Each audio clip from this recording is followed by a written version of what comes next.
নমস্কাৰ ND24 চাই থকাৰ বাবে আপোনাক ধন্যবাদ মই ৰাজদীপ বাইলুং বৰুৱা আজি যেটো বিষয় আমি আলোচনাৰ মাজলৈ আনিছো সেই বিষয়টো সন্দৰ্ভত ইতিমধ্যে আপোনালোক অৱগত হৈছে যে আমি আলোচনা কৰিব খুজিছো সকলোৰে মনত যি আশংকা বাহ লৈ আছে সেই বিষয়টোৰ ওপৰত বিষয়টো হৈছে বৰ ভূমিকম্প 28 এপ্ৰিলত যি ভূমিকম্পে সকলোকে জুকাৰি গৈছিল তাৰ পিছত কেইবাটাও আফটাৰ শক আহি আছিল আজিৰ তাৰিখতো আমি মন কৰিছো আৰু সকলোৱে জানো সকলো আতংকিতও হৈছে একে সময়তে প্ৰশ্ন উত্থাপন হৈছে যে সেই 28 এপ্ৰিলৰ পিছৰে পৰা সেই দিনাই আহিছিল বহুকেইটা আফটাৰ শক কিন্তু তাৰ পিছতো আজিৰ তাৰিখলৈ আমি ইটোৰ পিছত সিটোৰ জুকাৰণি আমি অনুভৱ কৰি আছো মাজনিখা কেতিয়াবা আমি খাৰ পাওঁ ভূমিকম্পৰ জুকাৰণি আমাৰ টোপনি ভাঙে যেতিয়া ভূমিকম্প হয় তেতিয়া আমি এই কথাবোৰ যথেষ্ট পৰিমাণে আলোচনা কৰো কিন্তু আজি কিয় আলোচনা কৰিবলৈ লৈছো তাৰ মূল কাৰণটো হৈছে বিভিন্নজনে আশংকা প্ৰকাশ কৰি আছে যে 8 মাত্ৰাৰ এক ভূমিকম্পে অসম উত্তৰ পূব জুকাৰি যাব পাৰে এই কথাবোৰ আলোচনা মাজলৈ আহিছে একে সময়তে আমি আপোনালোকক জনাব খুজিছো যে ঢেকিয়াজুলি যি মূল অভিকেন্দ্ৰ সেই ঢেকিয়াজুলি আজিও অভিকেন্দ্ৰ কেবাটাও মৃদু বা সৰুবৰ ভূমিকম্পৰ আপোনালোকে গম পায় যে মে মাহত প্ৰায় 11টা এনে ধৰণৰ মৃদু জুকাৰণি আহিছিল এই জুন মাহতো 4-5টা এনে ধৰণৰ মৃদু জুকাৰণি আহি আছে এইবোৰ আফটাৰ শক নে ফোৰ শক অৰ্থাৎ আগতেই অহা বা আন এটা বৰ ভূমিকম্পৰ আগজাননী এনে ধৰণৰ বহু কথা আলোচনাৰ মাজলৈ আহিছে তাৰ মাজতে বহু পৰিমাণে শক্তি সঞ্চিত হৈ থকা বুলি ইতিমধ্যে কোৱা হৈছে আমি যদি কওঁ কপিলি ফল্টৰ কথা তাৰ লগতে বোমদিলা ফল্টু আছে গতিকে ইয়াৰ পৰা আমাৰ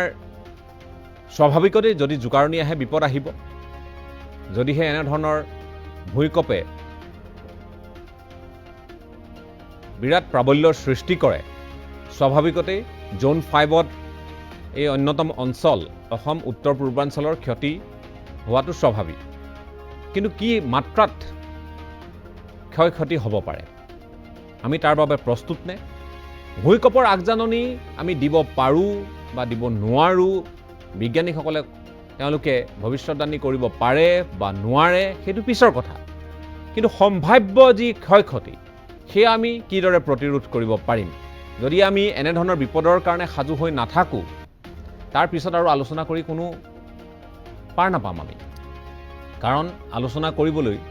যি ঠাইত আলোচনা কৰি আছো সেই ঠাই থাকিব নে নাথাকে ইয়াতে বা ক্ষয়ক্ষতি কিমান হ'ব তাৰো কোনো এই মুহূৰ্তত আমি ৱাদিহ পোৱা নাই বৃহৎ বৃহৎ অট্টালিকাৰে সমৃদ্ধ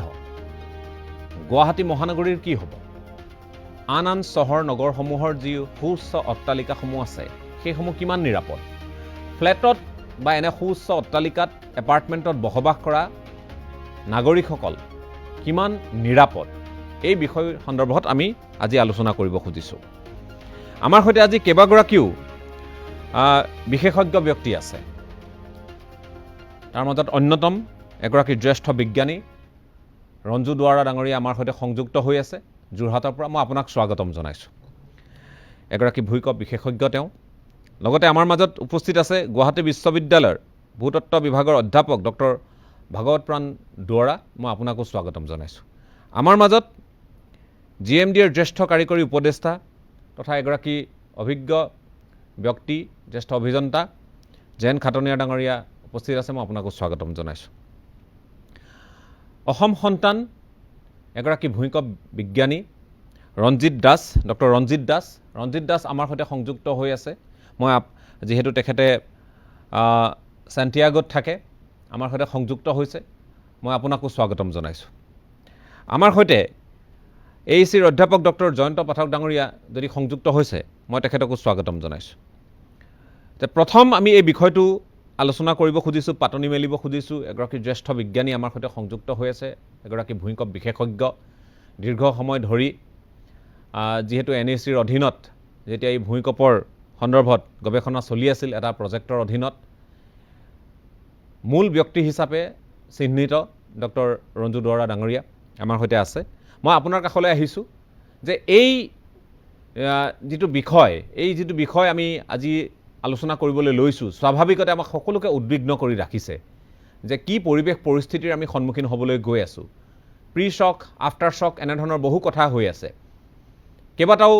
ভূমিকম্পে জোকাৰি গৈছে প্ৰায় 15টাতকৈ বেছি আজিৰ তাৰিখলৈ যদি আমি মে' মাহৰ কথা কওঁ বা জুন মাহৰ আজিৰ তাৰিখলৈ যিখিনি কথা কওঁ মাজনিশা আহে ভূমিকম্প গতিকে কি ইংগিত বহন কৰিছে আপোনালোকে বিশেষভাৱে ক'ব পাৰিব মই প্ৰথমে আপোনাৰ পৰাই পাতনি মেলিব খুজিছোঁ হয়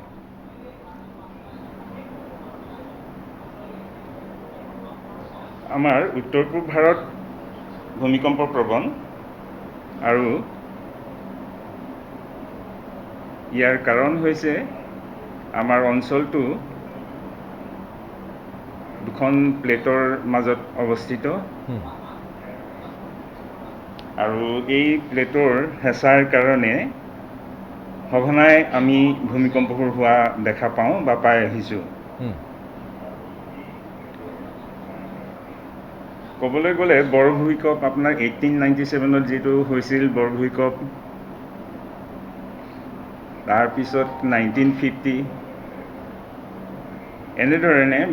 ভালেকেইটা লেখত ল'বলগীয়া ভূমিকম্প হৈ গৈছে কিন্তু এতিয়া আলোচ্য বিষয় যিটো আমি ঢেকীয়াজুলি আৰ্থকুৱেক বা 28 এপ্ৰিলত যিটো আৰ্থকুৱেক হৈছিলে আৰু তাৰপিছত যিখিনি আৰ্থকুৱেক বা ভূমিকম্প আফটাৰ শ্বক হিচাপে আহি আছিল এইটো এটা সাধাৰণ ঘটনা বুলিয়ে ক'ব লাগিব কিয়নো এই যিটো অঞ্চল কপিলী অঞ্চল কপিলী ফল্ট বা কপিলী লিনিয়ামেণ্টত সঘনাই আৰ্থকুৱেক হৈ থাকে কিছুমান আৰ্থকুৱেক আমি ফেইল্ড কৰোঁ কিছুমান আমি ফেইল্ড নহয় ইনষ্ট্ৰুমেণ্টেহে ৰেকৰ্ড কৰিব পাৰে হয় এতিয়া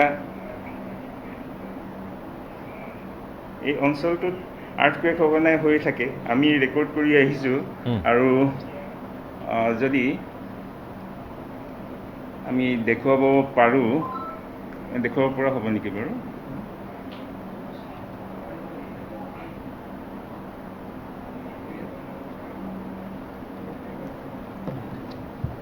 অকণমান অসুবিধা হ'ব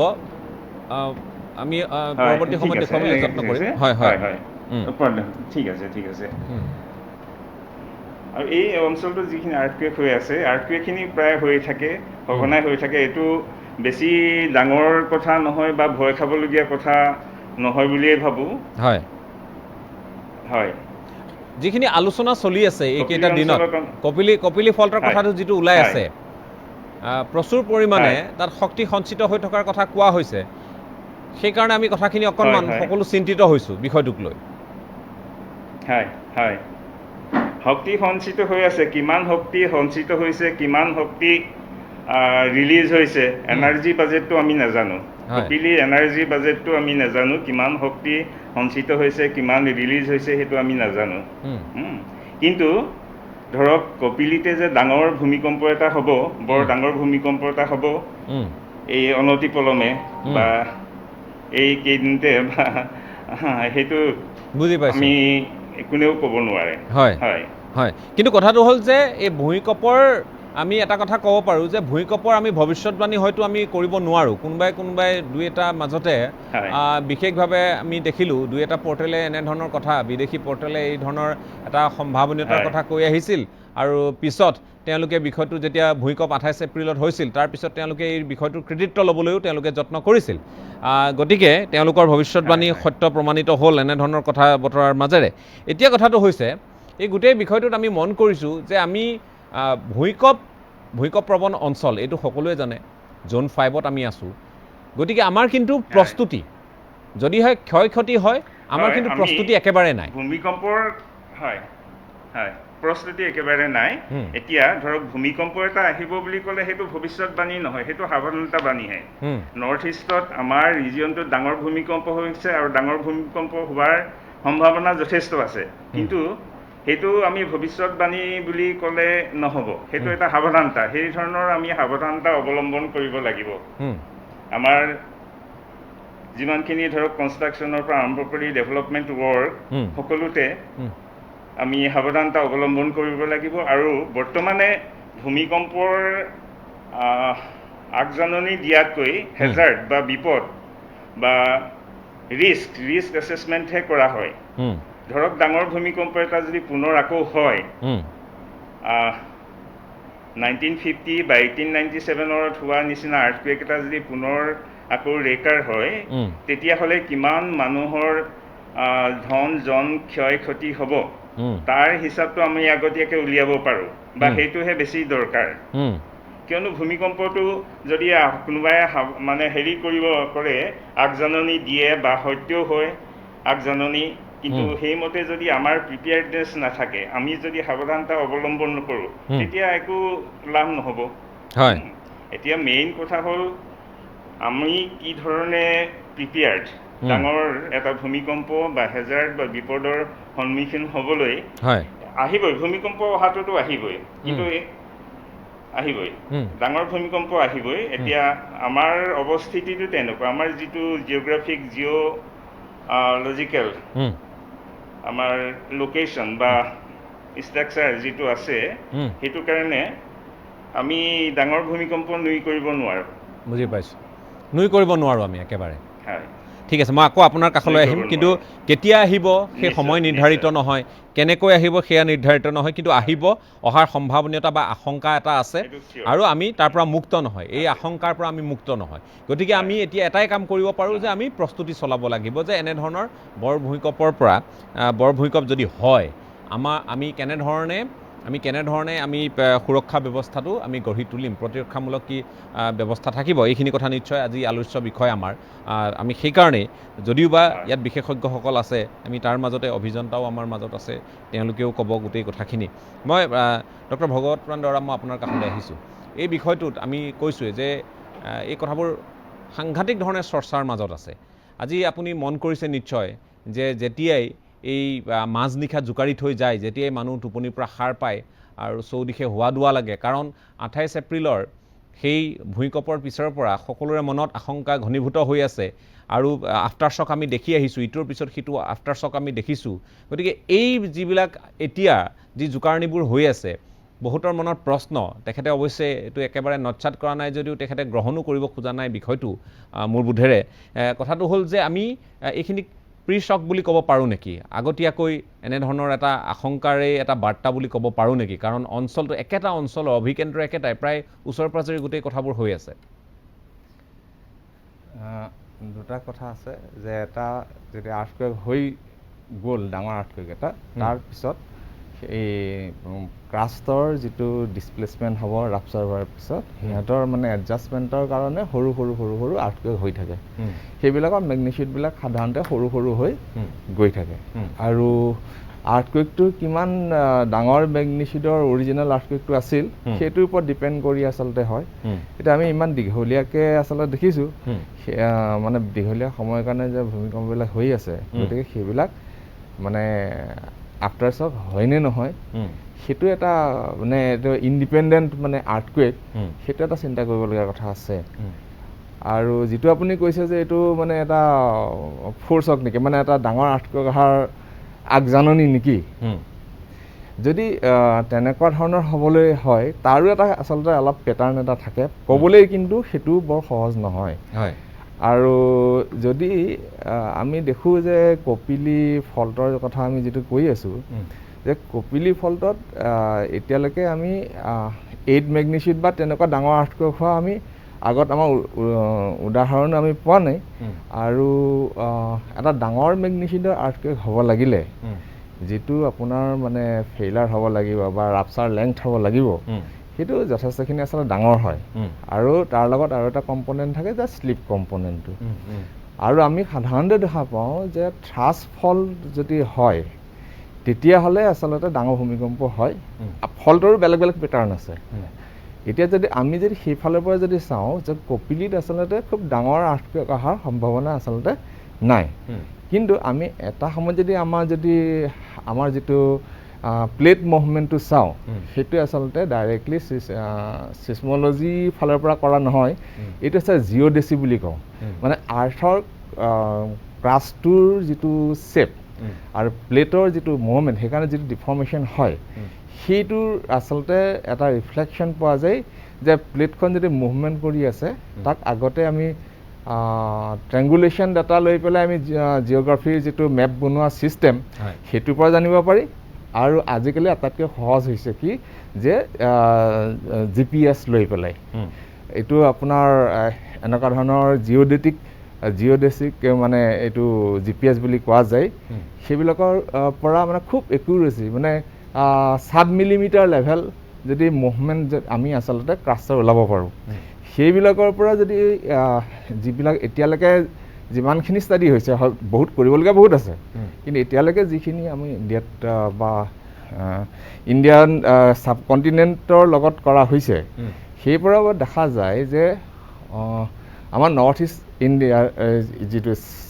ছেক্টৰ আমাৰ এই পাৰ্টিকুলাৰ জেগাটোত যে ইণ্ডিয়ান প্লেটখন প্ৰায় 2 চেণ্টিমিটাৰ মানকৈ প্ৰতি বছৰে টিবেটান প্লেটৰ তললৈ আচলতে সোমাই গৈ আছে আৰু সেইটোৰ কাৰণে তাতে এটা আপোনাৰ ষ্ট্ৰেইন বিল্ট আপ হৈ আছে মানে এনাৰ্জি বিল্ট আপ হৈ আছে তো এতিয়া সেই এনাৰ্জি এটা পাৰ্টিকুলাৰ যদি ষ্ট্ৰেইন এটা যদি পিক পায় তেতিয়াহ'লে ষ্ট্ৰেইনটো মানে ফেইলাৰ হয় আৰু তেতিয়া আমি আৰ্থকুৱেক পাওঁ যেনেকৈ 1950 চনত আমি এটা পাইছিলোঁ তো এতিয়া মানে হৈছে কি যে আমাৰ এনেকুৱা ধৰণৰ ষ্ট্ৰেইন একুমুলেশ্যন হৈ আছে য'ত হয়তো এতিয়ালৈকে আৰ্থকুৱেক আমাৰ অহা নাই আমি যিটো জেগাৰ কথা এতিয়া কৈ আছোঁ এই ঠিক এয়া আপোনাৰ জীয়াভৰলী আৰু ইটানগৰৰ আচলতে সেই মাজৰ ছেক্টৰটোত পৰে আমাৰ এই এতিয়া নাওবৈচা আমি হেৰি ঢেকীয়াজুলি যে আৰ্থকুৱেকৰ কথা কৈ আছোঁ তো সেই জেগাখিনিত কিন্তু এতিয়ালৈকে প্ৰমিনেণ্ট ভূমিকম্প আমি হৈ থকা আমি তেনেকৈ দেখা নাই কিন্তু প্লেটৰ যিটো মুভমেণ্ট সেই মুভমেণ্টটো তাত হৈ আছে বেলেগবিলাকতো যেনেকৈ হৈছে তাতো হৈ আছে বহুতে এতিয়া সেইকাৰণে কৈছে যে আমি 1934 যিটো বিহাৰ নেপাল আৰ্থকুৱেক আছিলে সেইটোত ৰজাৰ বিলহাম পিটাৰ মোল্লাৰ এনেকৈ তেওঁলোকে আৰু VK গৌড় তেখেতসকলে কেলকুলেট কৰি এটা দেখাইছিলে যে 4 মিটাৰ যদি ৰাপচাৰ হয় তেতিয়াহ'লে 8 মেগনিচিউডৰ আৰ্থকুৱেক বিহাৰৰ যিটো হৈছিলে এইটো 8 মেগনিচিউডৰ আছিলে তো সেইটো হওঁতে 4 মিটাৰৰ ডিছপ্লেচমেণ্ট এটা তাত হৈছিলে মানে ৰাপচাৰ হোৱাৰ পিছত ফেইলাৰ হোৱাৰ পিছত ডিছপ্লেচমেণ্টটো 4 মিটাৰ আছিলে তো এতিয়া তেওঁলোকে ষ্ট্ৰেইন একুমুলেশ্যনৰ যিটো ৰেট সেইটো উলিয়াই পেলাই তেওঁলোকে দেখাইছে যে ইয়াতে আচলতে 4 মিটাৰতকৈও বেছি ডিছপ্লেচমেণ্ট কৰিব পৰাকৈ ষ্ট্ৰেইন একুমুলেশ্যন ইয়াত হৈ আছে তাৰমানে এই ধৰণে শক্তি সঞ্চিত হৈ আছে আৰু গতিকে তেওঁলোকে আৰু এই জেগাটোত আমি সেইকাৰণে আশংকা কৰিবলগীয়া হয় হিমালয়ত একচুৱেলি কি হয় যে ডাঙৰ হিমালয়ৰ ফল যে আৰ্থকুৱেক হয় প্ৰত্যেকটোতে আচলতে ষ্ট্ৰেইন ৰিলিজ হয় ফেইল হৈ পেলাই তো তেনেকুৱাকৈ আমি দেখিছোঁ কিছু কিছু জেগা আছে য'ত হিমালয়ত ষ্ট্ৰেইন এতিয়ালৈকে ৰিলিজ হোৱা নাই মানে আমাৰ ইমিডিয়েট পাষ্টত তো সেইবিলাকত ষ্ট্ৰেইন এতিয়াও আচলতে যিহেতু সঞ্চিত হৈ আছে আৰু আমি যদি তেওঁলোকৰ যিটো এইটো জিঅ'ডেচিক যিটো ছাৰ্ভে আছে তেওঁলোকে কৰি চাইছিলে কেলকুলেশ্যন তাৰ পৰা দেখিছে যে এপ্ৰক্সিমেটলি 4 মিটাৰমান মানে ইয়াত ডিছপ্লেচমেণ্ট হ'ব পাৰে তাতকৈ বেছিও হ'ব পাৰে যিটো আমি 1950 আৰ্থকুৱেকৰ সময়ত তেওঁলোকে দিছে যে 8 মিটাৰ ডিছপ্লেচমেণ্ট আছিল আৰু ইয়াতে আপোনাৰ ধৰক বিহাৰ নেপাল আৰ্থকুৱেকক 4 মিটাৰ আছিল গতিকে সেইফালৰ পৰা যে হিমালয়ান ছেক্টৰত ডাঙৰ আৰ্থকুৱেক এটা অহাৰ সম্ভাৱনা প্ৰবল সেইটো আহিব আৰু যিটো ৰঞ্জুদাই কৈছে যে আমি তাক আচলতে কেতিয়া আহিব বুলি আমি ভৱিষ্যতবাণী কৰিব নোৱাৰোঁ যিহেতু আমি সাৱধান হোৱাৰ আশংকাটো আমি নোৱাৰোঁ আৰু সেইকাৰণে আচলতে আমাৰ যিটো আপুনি যেতিয়া ছিছমিক জ'ন 5 বুলি কওঁ এইটো আমি আচলতে ছিছমিক হাজাৰ্ড জ'ন মানে হাই ৰিস্ক জ'ন ছিছমিকেলি মানে ছিছমিক হাজাৰ্ড হোৱাৰ মানে হাই ৰিস্ক জ'ন সেইকাৰণে আমি হাইয়েষ্ট এইটো কৰিছোঁ আচলতে ঠিক আছে মই এই কথাখিনি পাতিম এতিয়া কথাটো হ'ল যে আমি এই বিষয়টোৰ সন্দৰ্ভত আলোচনা কৰি আছোঁ মই বাকী আমাৰ অট্টালিকা বা আমাৰ ডিজাইন এই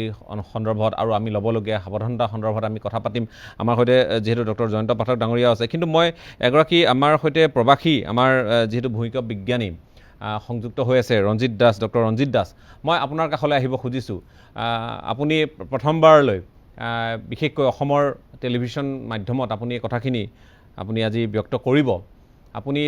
চেণ্টিয়াগোত আপুনি বৰ্তমান আছে, দক্ষিণ আমেৰিকাৰ চেণ্টিয়াগোৰ পৰা আপুনি আমাক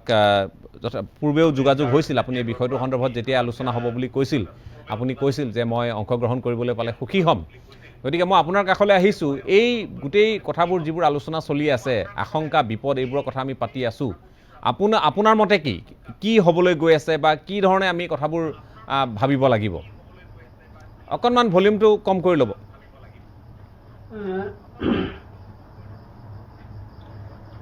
Hello, is it audible? Yeah. হয় হয়, আমি শুনি আছোঁ। একচুৱেলি ভূমিকম্প প্ৰেডিকশ্যন কৰা বা ভূমিকম্প সঠিকভাৱে টাইম লোকেশ্যন কৈ দিয়া ইট ইজ কমপ্লিটলি ইম্পচিবল। পৃথিৱীত এতিয়ালৈকে যিমানকেইটা ভূমিকম্পই প্ৰেডিকশ্যন কৰা হৈছে সববিলাকেই ফেইল হৈছে। তো যিখিনি চায়েন্স এতিয়ালৈকে ডেভেলপড হৈছে, চায়েন্স এণ্ড টেকনলজি, সেইখিনিৰ ওপৰত বেছ কৰি আমি এতিয়ালৈকে মানে কমপ্লিটলি ক'ব নোৱাৰিম যে ভূমিকম্প কেতিয়া হ'ব বা কোনটো লোকেশ্যনত হ'ব, কোনটো টাইমত হ'ব। চায়েন্স এণ্ড টেকনলজি এই মুহূৰ্তত ইমানখিনি ডেভেলপ হোৱা নাই, কিন্তু ফিউচাৰত উই হোপ ইন নেক্সট 50-60 ইয়াৰ্ছ আৰ্থকুইক প্ৰেডিকশ্যনটো সম্ভৱ হ'ব পাৰে। যেনেকৈ আমি মেট্ৰলজিকেল ডিপাৰ্টমেণ্টে ৱেডাৰ ফৰকাষ্ট কৰে, ঠিক তেনেকৈ ভূমিকম্পটো ফৰকাষ্ট কৰিব পাৰিব ইন ফিউচাৰত with the development of different technology, যেনেকৈ তেওঁ কৈছে জিপিএছৰ ইনফৰমেশ্যন আৰু বিভিন্ন সাইন্টিফিক টেকনলজি ইভলিউশনৰ ফলত আমি নেক্সট 50-60 ইয়াৰ্ছত আমি সম্ভৱত এইটো প্ৰেডিকশ্যন কৰিব পাৰিম। তো থাকিল আমি যদি ক'ব বিচাৰোঁ নৰ্থ ইষ্ট ইণ্ডিয়াৰ ভূমিকম্প, তো মই নৰ্থ ইষ্ট ইণ্ডিয়াৰ ওপৰত মোৰ PhD থিচিছটো বেচিকেলি নৰ্থ ইষ্ট ইণ্ডিয়াৰ ওপৰতে, seismic hazard of north east India region. তো নৰ্থ ইষ্ট ইণ্ডিয়াত যিখিনি ভূমিকম্প হৈ আছে, বেচিকেলি ইণ্ডিয়ান প্লেটটো ইউৰেছিয়ান প্লেটত, উত্তৰ ফালে ইউৰেছিয়ান প্লেটৰ তলত গৈ আছে আৰু পূব ফালে ই বাৰ্মিজ প্লেটৰ তলত গৈ আছে। সেইটো কাৰণে আমি সঘনাই এই নৰ্থ ইষ্ট এৰিয়াত ডাঙৰ সৰু ভূমিকম্প পাই আছো। তো সৰু সুৰা ভূমিকম্প হৈছে। তো 1897ত যিটো ভূমিকম্প হৈছে শ্বিলঙত, আৰু 1950 হৈছে আমাৰ ডিব্ৰুগড়ৰ কাষত হৈছে। চ' হয়তো মিছমি ফল্টত হৈছিলে 1950 মিছমি ফল্টত হৈছে, আৰু 1897ত অসমত শ্বিলং প্লেটত দিছে। তো মই আগৰ পৰাই কৈ আছো there is a gap, seismic gap theory. Seismic gap থিয়ৰীৰ মতে অসমৰ শ্বিলং আৰু ডিব্ৰুগড়ৰ মাজত এটা গেপ আছে। তো আপুনি সেই গেপটো যদি এই ৰঙাপাৰা, ঢেকিয়াজুলি, শোণিতপুৰক বুলি ধৰি লয়, কাৰণ লাষ্ট বহুদিন যাবত এইখিনি জায়গাত ভূমিকম্প হোৱা নাই। তো there is a seismic gap theory যদি মাতে, তো ভাবি যদি সেইসমিক গেপ থিয়ৰী বুলি ধৰি লয়, তো সেইসমিক গেপৰ থিয়ৰীমত সেইখিনি আশংকা এটা আছে যে তাতে ভূমিকম্প এটা হৈ যাব। তো 28 এপ্ৰিলত যিটো ভূমিকম্প হৈছে, এইটো শেষলৈ 6.0 আহিছে MW, আৰু মূল স্কেলত এইটো আহিছে 5.7 ডাছ মেগনিটিউড স্কেল। তো এইটো এতিয়া আপুনি এইটো ফ'ৰশ্বেপ ক'ব নে আফটাৰ শ্বক ক'ব, এইটো কিন্তু সহজভাৱে ক'ব পৰা নাযায়। কাৰণ আমি যদি ছিকিম আৰ্থকুইকটোক চাওঁ 2011, যাৰ মেগনিটিউড আছিল 6.7, তাৰ 10-12 দিন পাছত সৰু সুৰা ভূমিকম্প হৈ গৈছিল আৰু বস্তুটো শেষ হৈ গৈছিল। ঠিক নেপাল আৰ্থকুইকৰটো কিছুদিন পাছত ভূমিকম্পখিনি শেষ হৈ গৈছিল। তো মানে আফটাৰ শ্বকৰ পেটাৰ্ণটো ইমান দীঘলীয়া নহয় সৰু আৰ্থকুইকৰ কাৰণে।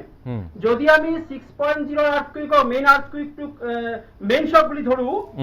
তাৰ পাছৰখিনিক যদি আফটাৰ শ্বক বুলি ধৰো, তো ইমান দীঘলীয়া হ'ব নালাগে। ইট ইজ টু ডেইলি, ৰাতিপুৱা সন্ধিয়া আহি আছে, তো ইমান দীঘলীয়া এটা ব্যতিক্ৰম ঘটনা এইটো। এইটো মানে যদি ছিকিমত চাই আগত যিবিলাক আৰ্থকুইক আহি গৈছে, আৰ্থকুইকৰ পিছত ভূমিকম্পখিনি ইমান লম্বা হোৱা নাই আৰু ইমান কণ্টিনিউৱাছ ভূমিকম্প হোৱা নাই। যদি মই ক'ব খোজা নাই দেয়াৰ ইজ এ পচিবিলিটিজ, কিন্তু এইটো এটা মানে ব্যতিক্ৰম হৈ আছে ইয়াতে। আৰু আগতো আমি গম পাইছো এইখিনি জেগাত এটা সেইসমিক গেপ আছে, ভূমিকম্প অহাৰ স্থল ইয়াতে বহুত আছে, মানে ডাঙৰ এটা ভূমিকম্প আহিছে। যিটো ভূমিকম্প তাতে হৈছে এইটো কপিলি ফল্টত হৈছে। কপিলি ফল্টৰ দৈৰ্ঘ্য হ'ল 300 কিলোমিটাৰ আৰু ইয়াৰ প্ৰস্থ হ'ল 50 কিলোমিটাৰ 300 প্ৰস্থ 50 কিলোমিটাৰ যদি হয় সেইটোৱে আটাইতকৈ 8.1 8.2 8.3 লৈকে ডাঙৰ ভূমিকম্প এটা ক্ৰিয়েট কৰিব পাৰে আমি যদি চাওঁ মেথমেটিক্যাল ক্যালকুলেশন কৰি ইমান ডাঙৰ ভূমিকম্পৰ ক্যাপাসিটি 8.3 লৈকে আছে তো 8.3 ক্যালকুলেশন টু ডাঙৰ ভুল নহয় কাৰণ 1950 আৰ্থকুইক টু 8.1 আছিলে 1897 আৰ্থকুইক 8.5 নে 8.7 আছিলে তো 8.3 বা যদিও হিষ্টৰিকেল ৰেকৰ্ডত কপিলি ফল্টত ইমান ডাঙৰ আৰ্থকুইক নাই কপিলি ফল্টত যিখিনি তেজপুৰত লাষ্ট আৰ্থকুইকটো আহি গৈছে 1941 6.5 और 19 यार 2 বছৰ পাছত সব ইম্পৰ্টেন্ট কথা হল 41 6.1 আহি গৈছে আৰু ইয়াৰ 2 বছৰৰ পাছত 7.3 আহি গৈছে এইখিনি ফল্টতে গতিকে 8 আহা নাই কিন্তু 7.3 6.5 আহিছে কিন্তু সেইটো আমি ডাকি ক'ব নোৱাৰো যে it cannot be created because it has a bigger wider length and breadth so it can create but আমাৰ হিষ্টৰিকেল ইনফৰমেশনত সেইখিনি ডাটা নাই 7.3 কৈ বেছি নাই তো আমি যদি বহুত পিছৰ 500 বছৰ বা 1000 ইয়াৰ্ছৰ ডাটা চাও that may be a bigger earthquake so 8 হ'ব পাৰে ঠিক আছে মই আকৌ আহিম আপোনাৰ কাষলৈ হয় মই আকৌ আহিম আপোনাৰ কাষলৈ আপুনি আমাৰ সৈতে সংযুক্ত হৈ থাকক আমি গোটেই বিষয়টো যেহেতু আলোচনা কৰিছোঁ আৰু কেইবাগৰাকীও আলোচক আছে মই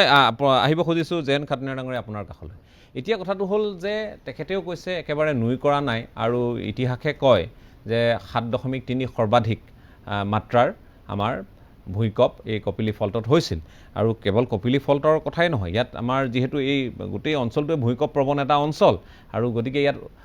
যেহেতু আমি কৈছোঁ যে শক্তিশালী ভূমিকম্প বা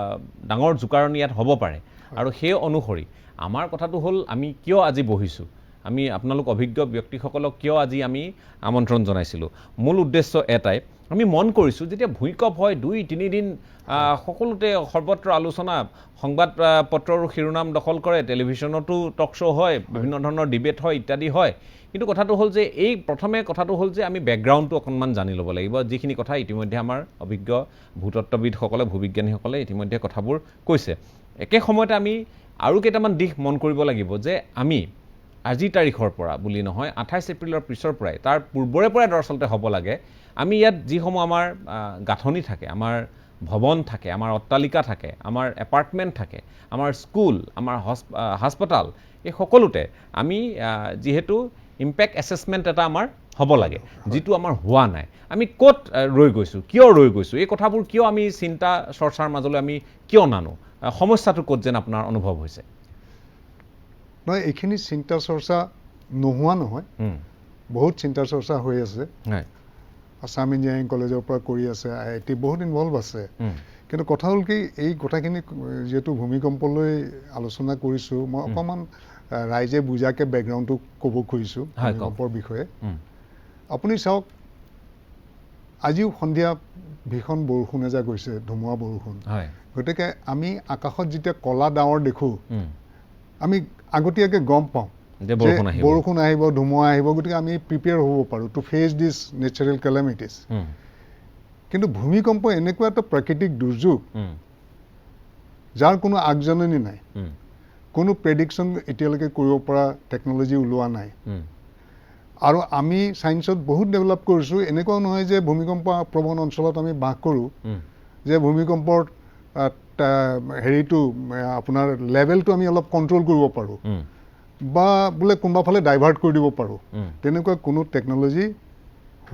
ওলোৱা নাই আৰু নোলায়ো গতিকে প্ৰথম কথা হ'ল কি বক্তাসকলে কৈছে পৃথিৱীৰ 6খন কাণ্ট্ৰি অতি ভূকম্পন প্ৰৱণ কাণ্ট্ৰি বুলি চিহ্নিত কৰা আছে তাৰ ভিতৰত আমাৰ ভাৰতবৰ্ষ এখন আকৌ ভাৰতবৰ্ষৰ আটাইতকৈ অতি ভূকম্পন অঞ্চল হ'ল আমাৰ এই 7খন ষ্টেট নৰ্থ ইষ্টৰ আপুনি চাইস্মিক মেপখনত দেখিব ৰেড জোন কৰি থৈ দিছে চিস্মিক জোন 5 গতিকে আমাৰ ইয়াত ভূমিকম্প হ'বই নোহোৱাটোহে অস্বাভাৱিক হ'ব only thing is we have to learn to live with earthquake how সেইটো এটা মেনেজমেণ্টৰ কথা আছে জাপানতো ভূমিকম্প হৈ আছে মানুহে গমেই নাপায় এনেকুৱা টেকন'লজি হৈছে কিন্তু আমাৰ ইয়াত মই সেইকাৰণে অলপ বেকগ্ৰাউণ্ডটো কৈছোঁ যে যেতিয়া ভূমিকম্প হ'বই গতিকে আমাৰ প্ৰথম লাগিব এৱাৰনেছ কোনে জেনেৰেট কৰিব ইণ্ডিভিজুৱেলি কোনো মানুহে এৱাৰনেছ জেনেৰেট কৰিব নোৱাৰে, এইটো চৰকাৰে কৰিব লাগিব, বোধহয় ডিজাষ্টাৰ মেনেজমেণ্ট অথৰিটি আছে। আৰু এৱাৰনেছটো জেনেৰেট কৰাৰ লগে লগে প্ৰিপেয়াৰ্ডনেছটো লাগিব, আপুনি how to face it, you cannot avoid it, you cannot predict it, you cannot divert it, you cannot control it, but we have to live. So' সেইটো এটা ডাঙৰ বিষয়। আৰু এইখিনিতে মই ভূমিকম্পৰ অকণমান ৰাইজে বুজা কৰি ক'ব খুজিছোঁ, আমি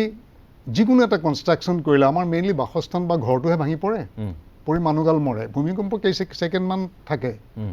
গতিকে কথাটো এনেকুৱা, যেতিয়া পৃথিৱীখন জোকাৰণি খায় হঠাৎ ছাডেনলি, দিনতে হওক ৰাতিয়ে হওক এনি টাইম, তেতিয়া আমি যিবিলাক কনষ্ট্ৰাকশ্যন কৰিছোঁ এইবিলাক শূন্যতে কৰা নাই, মাটিৰ ওপৰত কৰিছোঁ। যিখন পৃথিৱী কঁপিছে সেই ফাউণ্ডেশ্যনটো তাতে আছে। গতিকে কথাটো হ'ল কি, ভূমিকম্পৰ সময়ত বিশেষকৈ আমাৰ ষ্ট্ৰাকচাৰবিলাক যিমান ওখ হয় সিমানে এটা ইনভাৰ্টেড পেণ্ডুলাম আপুনি কল্পনা কৰক, ইনভাৰ্টেড পেণ্ডুলাম এটাৰ নিচিনা বিহেভ কৰে।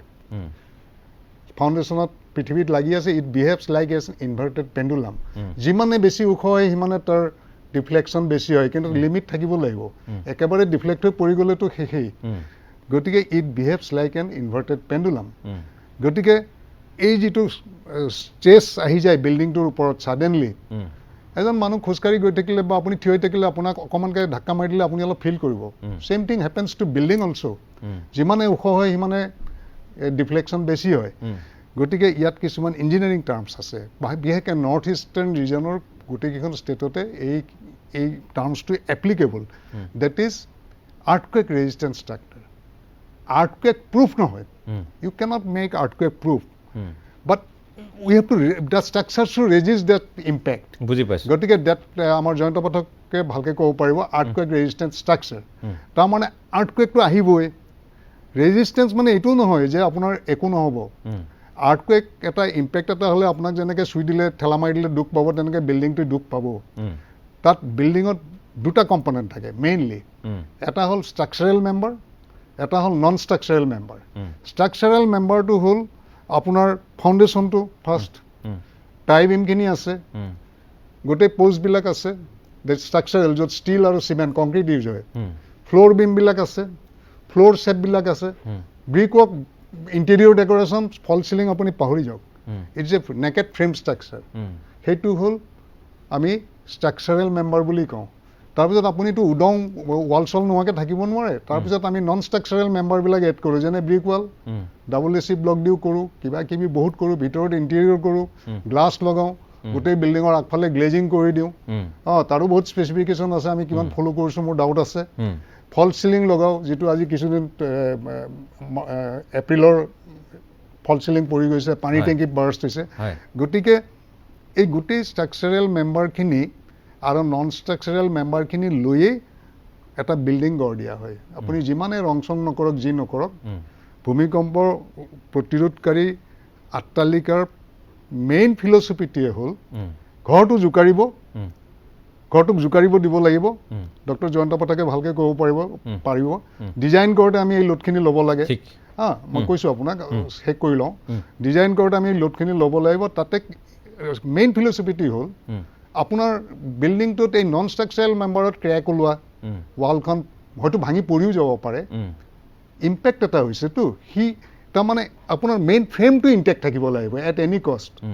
লাগিলে ৱালখন পৰিয়ে যাওক, তাৰমানে সি নিজে এনাৰ্জিখিনি শুহি লৈ পেলাই ফ্ৰেমটো বচাই দিছে। গতিকে ফ্ৰেমতো আপোনাৰ অলপ ডেমেজ হ'ব পাৰে, but it should not collapse at any cost. That is the main philosophy of আপোনাৰ ইঞ্জিনিয়াৰ্ড বিল্ডিং। চ' সেইখিনি কাৰণে মই এতিয়া GMDত আছোঁ ছিনিয়ৰ টেকনিকেল এডভাইজাৰ হিচাপে। এইখিনিতে মই দুটামান কথা আপোনালোকক একেবাৰতে কৈ দিছোঁ, নহ'লে মোৰ হেৰিটো মেইনটেইন নহ'ব, কণ্টিনিউটিটো। আমাৰ গোটেই ভাৰতবৰ্ষত প্ৰেক্টিকেলি 2000 চনৰ 26 জানুৱাৰীত যিটো ভুজ আৰ্থকুৱেক হৈছিলে, মেজৰ আৰ্থকুৱেক, বহুত ডেমেজ হৈছিলে, সেইটো এটা turning point and A lesson. সেই লেচনটোৰ ওপৰত ষ্টাডি কৰি কৰি কৰি আমাৰ এখন নেশ্যনেল বিল্ডিং কোড আছে, কোড অফ প্ৰেক্টিচ, সেইখন আমি ফ'ল' কৰিব লাগে। আমাৰ 1983 নেশ্যনেল বিল্ডিং কোড মাজত সৰু সৰু ৰিভিজন হৈছে। এই ভুজ আৰ্থকুৱেকৰ গোটেই এনালাইচিছখিনি কৰি বহুত হাই লেভেল এনালাইচিছ হৈছে, প্ৰেক্টিকেল এনালাইচিছ, কাৰণ আৰ্থকুৱেকটো ক্ৰিয়েট হৈছিলতো একদম নেচাৰেলি। সেইটোৰ ওপৰত কৰি কৰি 2005 চনত আপোনাৰ আমাৰ নেশ্যনেল বিল্ডিং কোডখন ৰিভিজন হৈছে ভেৰি ষ্ট্ৰিক্টলি আৰু 2005 চনত যেতিয়া নেশ্যনেল বিল্ডিং কোডখন ৰিভিজন হৈছে তেতিয়া মই প্ৰথম বুলি ক'ব গৈছোঁ গোটেই ভাৰতবৰ্ষত গুৱাহাটী মেট্ৰপলিটান ডেভেলপমেণ্ট অথৰিটি GMDৰ বাইলজ 98খন চলি আছিলে ইমিডিয়েটলি ফ'ল' কৰিছে 2006ত ৰিভিজন হৈছে তাত যিমান ৰুলছ ৰেগুলেশ্যন গাইডলাইন দিছিলে চব আহিছে যধে মধে তাৰ আগলৈকে কিছু কাম হৈ আছিলে কণ্ট্ৰল নাছিলে সাংঘাতিক কণ্ট্ৰলত আহিছে GMDৰ যেনে ধৰক এতিয়া আপোনাৰ 3 ষ্টৰীৰ ওপৰৰ বিল্ডিং এটা হ'লে আমি ষ্ট্ৰাকচাৰেল ডিজাইনটো ভেটিং কৰিব লাগিব IITত বা ইঞ্জিনিয়াৰিং কলেজত এনেই কোনোবাই বনাই দিলেই নহ'ব গতিকে সাংঘাতিক ৰিভিজন হৈছে ফ'ল' কৰা হৈছে ষ্ট্ৰিক্টলি আকৌ 2014 চনত ৰিভিজন হৈছে আকৌ নেশ্যনেল বিল্ডিং কোডখন 2016 চনত আকৌ ৰিভাইজ হৈছে তাৰপিছত আকৌ 2020 চনৰ 5 মে তাৰিখে GMDয়ে আকৌ এমেণ্ড কৰিছে কিছুমান গতিকে প্ৰচেছ ইজ গোয়িং অন প্ৰচেছটো কিন্তু আমি কিমান ফ'ল' কৰিছোঁ সেই কথাটোৱে মই ডক্টৰ জয়ন্ত পাঠক আমাৰ সৈতে সংযুক্ত হৈ আছে মই আপোনাৰ কাষলৈ আহিছোঁ কাৰণ আমি এই গোটেই কথাবোৰ কেৱল দুটা দিশত আমি পাতিব লাগিব এটা হ'ল যে আমি যিটো কথা আমি কৈ আহিছোঁ যে আমি কোনো ধৰণে আজিৰ তাৰিখত ভৱিষ্যতবাণী কৰিব নোৱাৰোঁ এই কথাও ঠিক কিন্তু একে সময়তে আমি নিজকে সুৰক্ষিত ৰাখিবলৈ কি কৰিব পাৰোঁ আৰু কৰিছেনে আমাৰ যিসকল লোক আমাৰ জনতাৰ যিটো আমাৰ এই ক্ষেত্ৰত সমৰ্থন বা আমি সহযোগিতা আদায় পাব লাগে সেই ধৰণে অকণমান আপুনি টেলিভিশ্যনৰ ভলিউমটো যদি কম কৰিলে ভাল হ'ব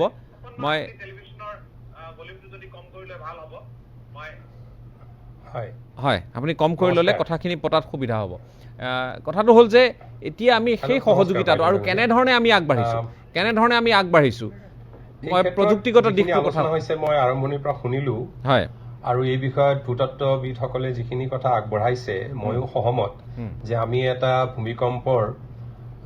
আগজাননী কৰিব পৰা অৱস্থালৈ এতিয়ালৈ আমি আহিব পৰা নাই কিন্তু আমাৰ ছেটেলাইট GPS মেজাৰমেণ্ট আৰু বহু ধৰণৰ নতুন প্ৰযুক্তি আমি ব্যৱহাৰ কৰিবলৈ চেষ্টা কৰিছোঁ আজি কিছু বছৰৰ পৰা আৰু আপোনাৰ এই ভূমিকম্পটো হৈ যোৱাৰ পিছে মোলৈকে ইউৰোপৰ টেৰাচাইস্মিক বুলি এটা কোম্পানীৰ অলেগ এলচিন তেখেতে মোক ফোন কৰিছিলে যোগাযোগ কৰিছিলে আৰু মোক কৈছিলে যে আপোনালোকৰ তাত হোৱা ভূমিকম্পটোৰ আগজাননী আমি প্ৰায় 10-15 দিন আগতে পাইছিলোঁ আৰু তেতিয়া তেখেতে মোক প্ৰায় এঘণ্টাৰ এটা প্ৰেজেণ্টেশ্যন কৰি দেখুৱাইছিলে যে কেনেধৰণে তেওঁলোকে ছেটেলাইট ইউজ কৰি পেলাই আমাৰ তাত যিহেতু তেওঁলোকৰ ইনষ্ট্ৰুমেণ্ট ইনষ্টলড হোৱা নাই তেওঁলোকে ছেকেণ্ডেৰী ডেটা ইউজ কৰিও আমাৰ কপিলী অঞ্চলত হৈ থকা ষ্ট্ৰেছ মেপখনৰ এটা তেওঁলোকে দেখুৱাইছিল যে কেনেধৰণে তেওঁলোকে ষ্ট্ৰেছ একুমুলেশ্যনটো ফ'ল' কৰিছিলে এই বিষয়ত মই বিশেষ নকওঁ কিন্তু এটা কথা এইখিনিতে উল্লেখ কৰিম যে আৰ্লি ৱাৰ্ণিং ফৰ আৰ্থকুৱেকত এতিয়া অকণমান গোটেই বিশ্বতে কিছুখিনি ইণ্টাৰেষ্ট জেনেৰেট হৈছে আজিৰ পৰা বহু বছৰ আগতে জাপানত সঞ্জি মুৰাই তেখেতে এই বিষয়ত বহুত কাম কৰিছিলে আমিও আজিও কওঁ যে আৰ্থকুৱেক প্ৰেডিকশ্যনতকৈ প্ৰিপেয়াৰ্ড হোৱাটো বেছি দৰকাৰ কিন্তু আমাৰ গৱেষণাৰ বা প্ৰচেষ্টাৰ 5% প্ৰচেষ্টা হয়তো আমি অদূৰ ভৱিষ্যতে ভূমিকম্পৰ আগজাননীৰ ক্ষেত্ৰত কিছু হয়তো প্ৰয়োগ কৰিবলৈ চেষ্টা কৰিব লাগিব কাৰণ আমি এতিয়া যথেষ্ট ইনফ্ৰাষ্ট্ৰাকচাৰ ডেভেলপ কৰিব গৈ আছোঁ এই ইনফ্ৰাষ্ট্ৰাকচাৰবিলাকত আৰ্টিফিচিয়েল ইণ্টেলিজেন্সৰ পৰা আৰম্ভ কৰি বহু ধৰণৰ আমি ইণ্টাৰফেচ হয়তো প্ৰয়োগ কৰিব পাৰিম অহা অদূৰ ভৱিষ্যতে যাতে ইম্পৰ্টেণ্ট ইনফ্ৰাষ্ট্ৰাকচাৰৰ যদি আমি শ্বাটডাউন কৰিব লাগে ভূমিকম্প অহাৰ আগত আমি যদি 5 ছেকেণ্ড 10 ছেকেণ্ড আগতো গম পাওঁ then we can probably save some of the important installations সেইটো আগজাননীৰ বিষয়ে মোৰ মানে এইকেইদিনত হোৱা অভিজ্ঞতা আপোনাক ক'লোঁ কিন্তু আমি হৈ যোৱা ভূমিকম্পটোৰ ক্ষেত্ৰত আমি এটা দেখিলোঁ যে এই যিটো 28 এপ্ৰিলৰ ভূমিকম্প হ'ল আৰু সেই ভূমিকম্প 6.4 মেগনিটিউড আৰু আমাৰ ইয়াৰ পৰা একেবাৰে অনতি দূৰত গতিকে গুৱাহাটীক বৰকৈ জোকাৰি গ'ল গুৱাহাটীত থকা বহু অট্টালিকাই তেজপুৰ কওক গুৱাহাটী ঢেকীয়াজুলি নগাঁও এই বিভিন্ন অঞ্চলত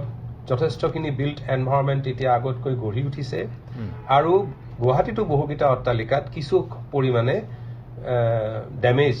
বা আমি অনিষ্ট হোৱা আমি দেখিছোঁ আৰু এই ক্ষেত্ৰত নন ষ্ট্ৰাকচাৰেল ডেমেজ বহুখিনি হৈছে খাটনিয়াৰ ডাঙৰীয়াই কোৱাৰ দৰে এইবিলাক অট্টালিকাত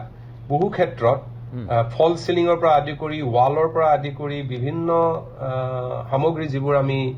বিল্ডিংটোত প্ৰয়োগ কৰোঁ সেইসকলৰ আৰ্থকুৱেক প্ৰতিৰোধী ক্ষমতা লৈ পেলাই কিছুখিনি সন্দেহৰ অৱকাশ আছে এই ক্ষেত্ৰত মই যিসকল স্থপতিবিদ বা আৰ্কিটেক্ট তেখেতসকলক আহ্বান জনাম যিহেতু এটা বিল্ডিঙৰ সমস্ত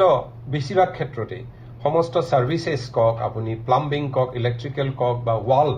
বা এই গোটেই সিভিল ওয়াৰ্কসৰ কামখিনি তেওঁলোকে চোৱাচিতা কৰে আৰু আমাৰ ইঞ্জিনিয়াৰসকলেও কৰে কিন্তু স্থপতিবিদসকলৰ যথেষ্ট হলিষ্টিক জ্ঞান থকাৰ দৰকাৰ যে আৰ্থকুৱেক প্ৰতিৰোধী ক্ষমতা লৈ কাৰণ বিল্ডিঙৰ ষ্ট্ৰাকচাৰেল ইঞ্জিনিয়াৰিং হৈ যোৱাৰ পিছত বাকি থকা সিভিল ওয়াৰ্কসখিনিৰো ভূমিকম্প প্ৰতিৰোধী ক্ষমতা থকাৰ দৰকাৰ আমি বহু ক্ষেত্ৰত দেখিছো বহুবিলাক ৱাল 5 মিটাৰতকৈ দীঘল ৱালখনত মাজত প্ৰতিৰোধী ব্যৱস্থা দিয়া হোৱা নাই কাৰণ এই ক্ষেত্ৰত থকা ইণ্ডিয়ান কোডত থকা যিটো বিধি ব্যৱস্থা সেইটো বহুখিটা ক্ষেত্ৰত আমি দেখিলো যে সেইটো হয়তো অজ্ঞানবশত হওক বা আন কাৰণত হওক প্ৰয়োগ কৰা হোৱা নাই গতিকে এই কাৰণে বহু ক্ষেত্ৰত ৱালত যথেষ্ট ডেমেজ আমি দেখিলো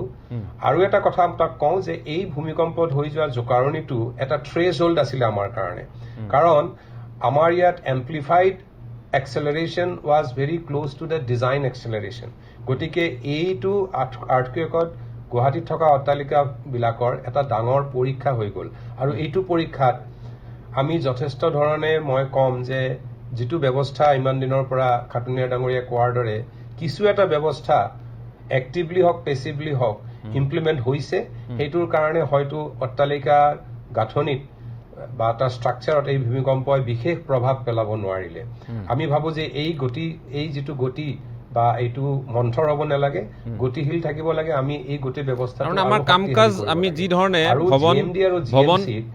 কেপাচিটি বিল্ডিঙৰ দৰকাৰ আমাৰ চৰকাৰী অভিযন্তাসকল আজি পিডব্লিউডি কক বা অন্য বিভাগীয় বিভাগত অভিযন্তাসকল যথেষ্ট উন্নত প্ৰযুক্তি প্ৰয়োগ কৰে তেওঁলোকে যথেষ্ট ট্ৰেইনিং লৈছে মই ভাবো যে জিএমডি আৰু জিএমচিকো আমি যথেষ্ট আমি স্ট্ৰেংথেন কৰিব লাগে তেওঁলোকৰ গোটেই ব্যৱস্থা ইনফ্ৰাষ্ট্ৰাকচাৰটো যাতে তেওঁলোকে বা বিভিন্ন টাউন ডেভেলপমেণ্টত যিখন বেলেগ বেলেগ চহৰত আছে তেওঁলোকক যথেষ্ট ধৰণে কেপাচিটি বিল্ডিং কৰা দৰকাৰ যাতে আমি আহিব লগা এটা ডাঙৰ ভূমিৰ কাৰণে প্ৰস্তুতি ল'ব পাৰোঁ মূল উদ্দেশ্য সেয়াই মই আকৌ আহিম আপোনাৰ কাষলৈ আপুনি আমাৰ সৈতে সংযুক্ত হৈ থাকক দুৱাৰ ডাঙৰীয়া আমাৰ সৈতে সংযুক্ত হৈ আছে আমি কথা পাতিম এই বিষয়টো সন্দৰ্ভত কাৰণ বহুকেইটা দিশ আজি আলোচনা হ'বলৈ বাকী আছে ইতিমধ্যে আমি যিখিনি কথা পাতিছোঁ এটা কথাই নিশ্চিত যে বিগত সময়ছোৱাত বিশেষকৈ আমি যদি 28 এপ্ৰিলৰ ভূমিকম্পৰ কথা কওঁ এই ভূমিকম্পে আমাক বিশেষ ক্ষতি সাধন কৰিব নোৱাৰিলে কিন্তু 7 প্ৰাবল্যৰ যদি হয় তাতকৈ যদি বেছি হয় মাত্ৰা যদি বেছি হয় তেতিয়া আমি কি কৰিম আমাৰ এই বৰ্তমান যিসমূহ ডিজাইন আছে আমাৰ যেনেধৰণে ভৱন এপাৰ্টমেণ্ট ইত্যাদি নিৰ্মাণ কৰা হৈছে কাৰ্যালয়সমূহ নিৰ্মাণ কৰা হৈছে বিশেষকৈ কংক্ৰিটৰ আমি কেনেধৰণৰ ব্যৱস্থা গ্ৰহণ কৰিব পাৰোঁ এইখিনি কথা আলোচনা কৰিম তাৰ পূৰ্বে এটা চমু বাণিজ্যিক বিৰতি লৈ লৈছোঁ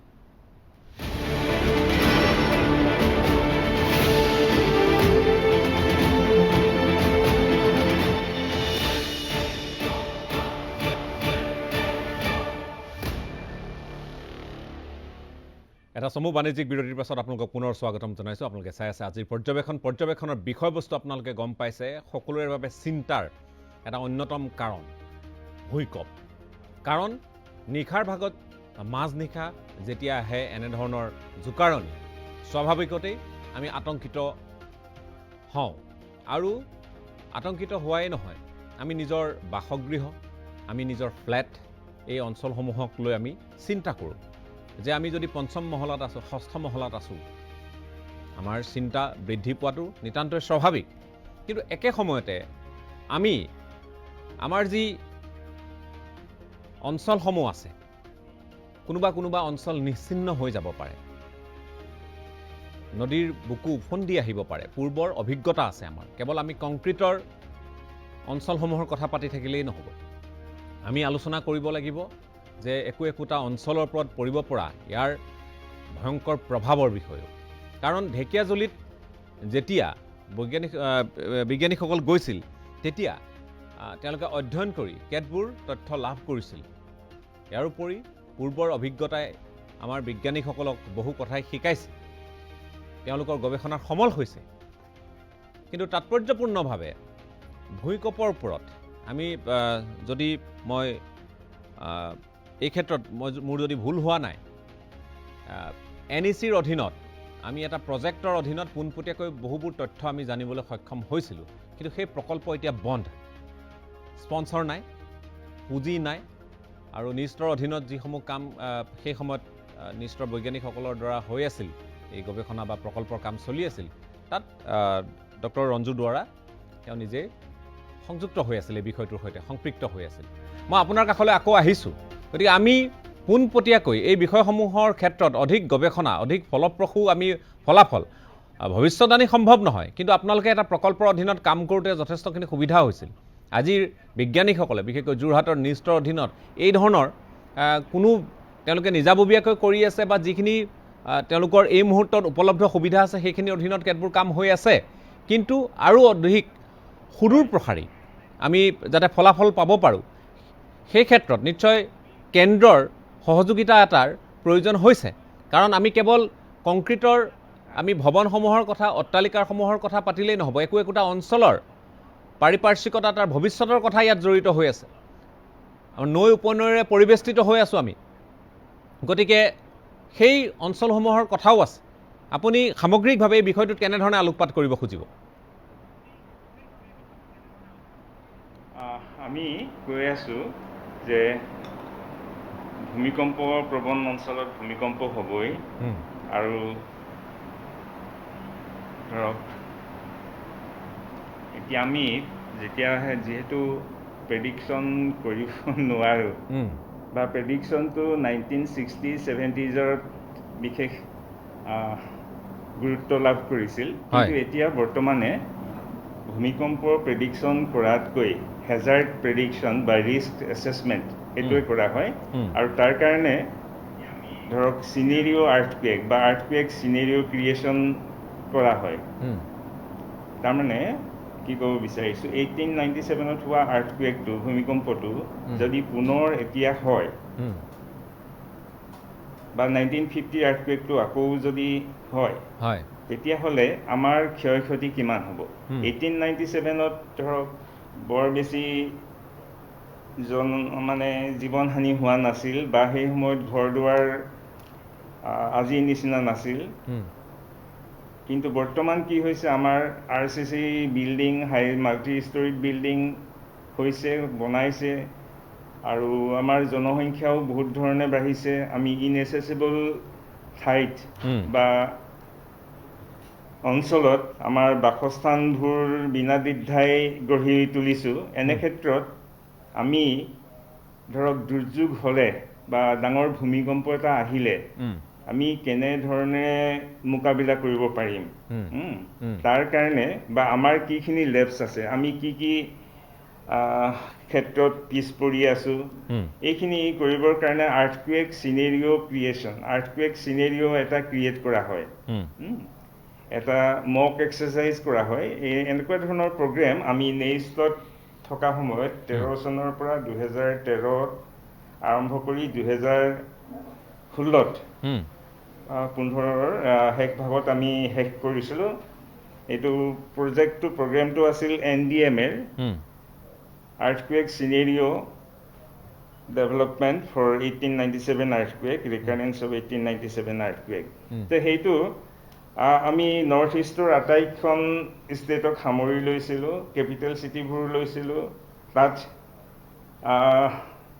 জনসাধাৰণক সাৱধানতা কৰা মাছ এৱেৰনেছ প্ৰগ্ৰেম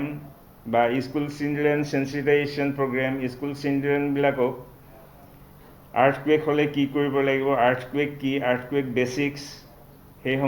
সেই বিষয়ে তেওঁলোকক শিকোৱা হৈছিল বা বক্তৃতা দিয়া হৈছিল বাহিৰৰ বিশেষজ্ঞও মাতি অনা হৈছিল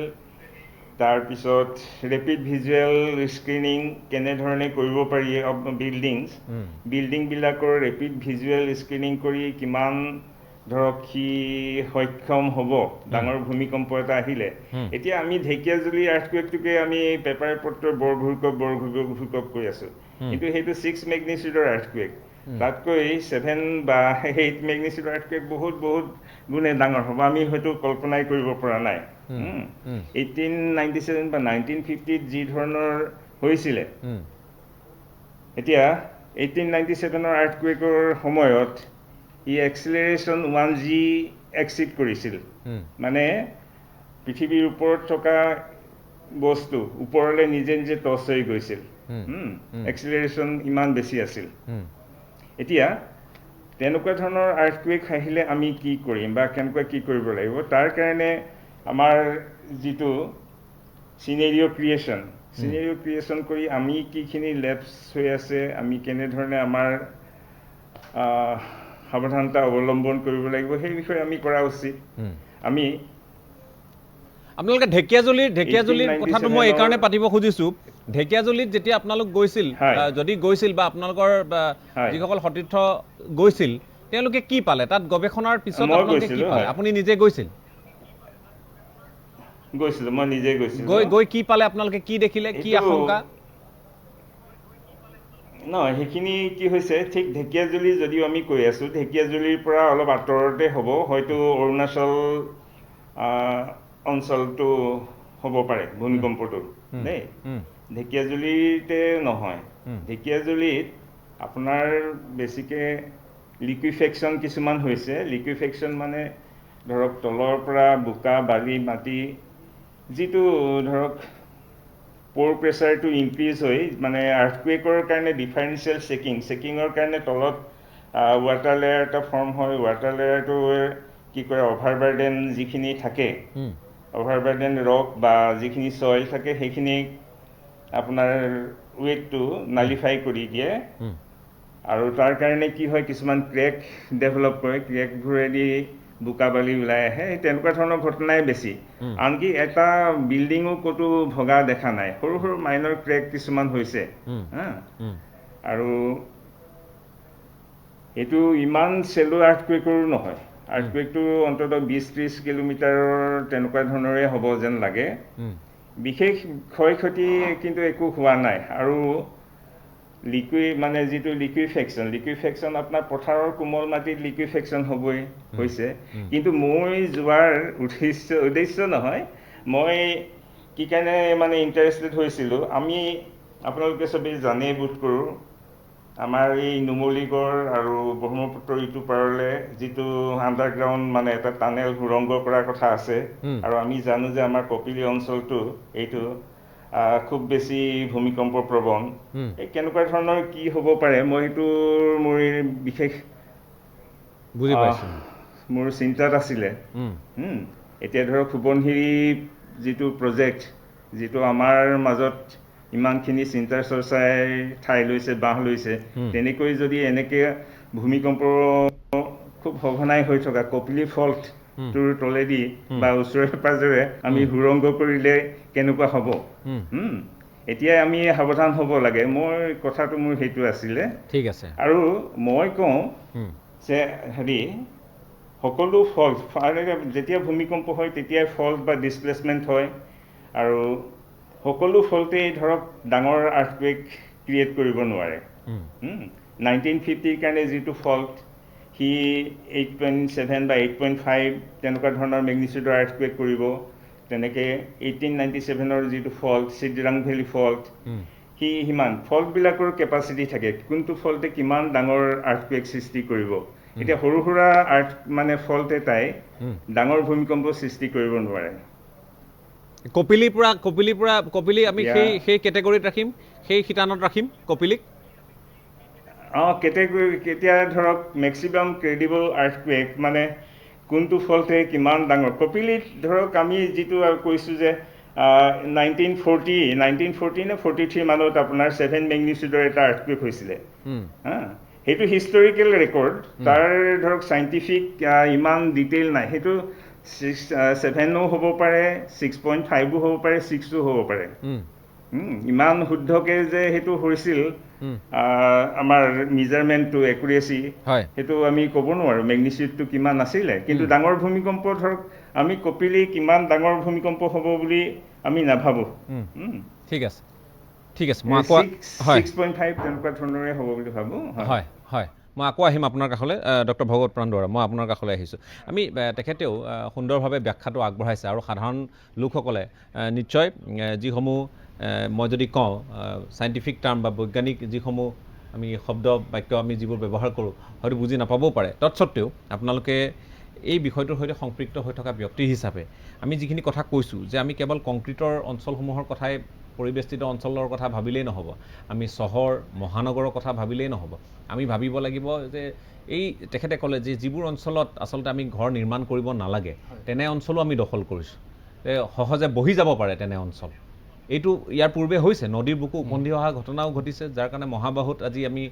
প্ৰলয়ংকৰী আমি যি বান মাজে মাজে আমি সকলোৱে আজি মুখামুখি হওঁ 1950 চনৰ পিছৰ পৰাই সেইখিনি চেঞ্জ বা পৰিৱৰ্তন আহিছিল বুলি কোৱা হয় এটা ধাৰণা কৰা হয় গতিকে এতিয়াও আমি যদি মন কৰোঁ যে বহু অঞ্চলৰ ৰাইজ সাধাৰণভাৱে তেওঁলোকে বসবাস কৰে অথচ তেওঁলোক কিন্তু এনেধৰণৰ বৃহৎ ক্ষতিৰ সন্মুখীন হ'বলগীয়া হ'ব পাৰে গতিকে কোনবোৰ অঞ্চল আপোনালোকৰ দৃষ্টিত এনেধৰণৰ স্পৰ্শকাতৰ অঞ্চল বুলি আপোনালোকে ক'ব খোজে বা কেনে অঞ্চলসমূহৰ পৰা আমি আচলতে আঁতৰি থাকিলে বা তাত বাসগৃহ নিৰ্মাণ নকৰিলে ভাল হয় প্ৰথম কথাটো মই 3টামান ভাগত ভাগ কৰি ল'ব বিচাৰিছোঁ প্ৰথমতে যেটো ৰঞ্জুদাই ক'লে এতিয়া যে কপিলিত 8 মেগনিচিউডৰ বা তেনেকুৱা ধৰণৰ ডাঙৰ মেগনিচিউডৰ আৰ্থকুৱেক হ'ব বুলি তেখেতে নাভাবে ময়ো সেইটোৰ লগত সহমত এই কাৰণে যে কপিলিটো হৈছে মানে ইন্ট্ৰাপ্লেট একে আমাৰ ইণ্ডিয়ান প্লেটৰ মাজতে থকা এটা ফল আৰু পৃথিৱীত আমি কোনো ইন্ট্ৰাপ্লেট মানে হেৰিত খুব ডাঙৰ আৰ্থকুৱেক হোৱা আমি দেখা নাই আৰু যিমান ডাঙৰ আৰ্থকুৱেক হৈছে দুখন প্লেটৰ মাজতহে হয় আৰু য'ত থ্ৰাছ মেকানিজম বেছি সেইবিলাকত হয় মানে সেইকাৰণে ছাবডাকশ্যন জোনবিলাকতহে আমি ডাঙৰ ভূমিকম্প দেখা পাওঁ আমি যেনিবা এতিয়া যদি মিড অ'চেনিক ৰিজত যদি যাওঁ তাত যদিও মানে খুব ফ্ৰিকুৱেণ্ট আৰ্থকুৱেক হয় ভলকানিক এক্টিভিটিও তাতে আছে কিন্তু তাত আমি ডাঙৰ আৰ্থকুৱেক নাপাওঁ চ' ডাঙৰ আৰ্থকুৱেক পাব লাগিলে আমি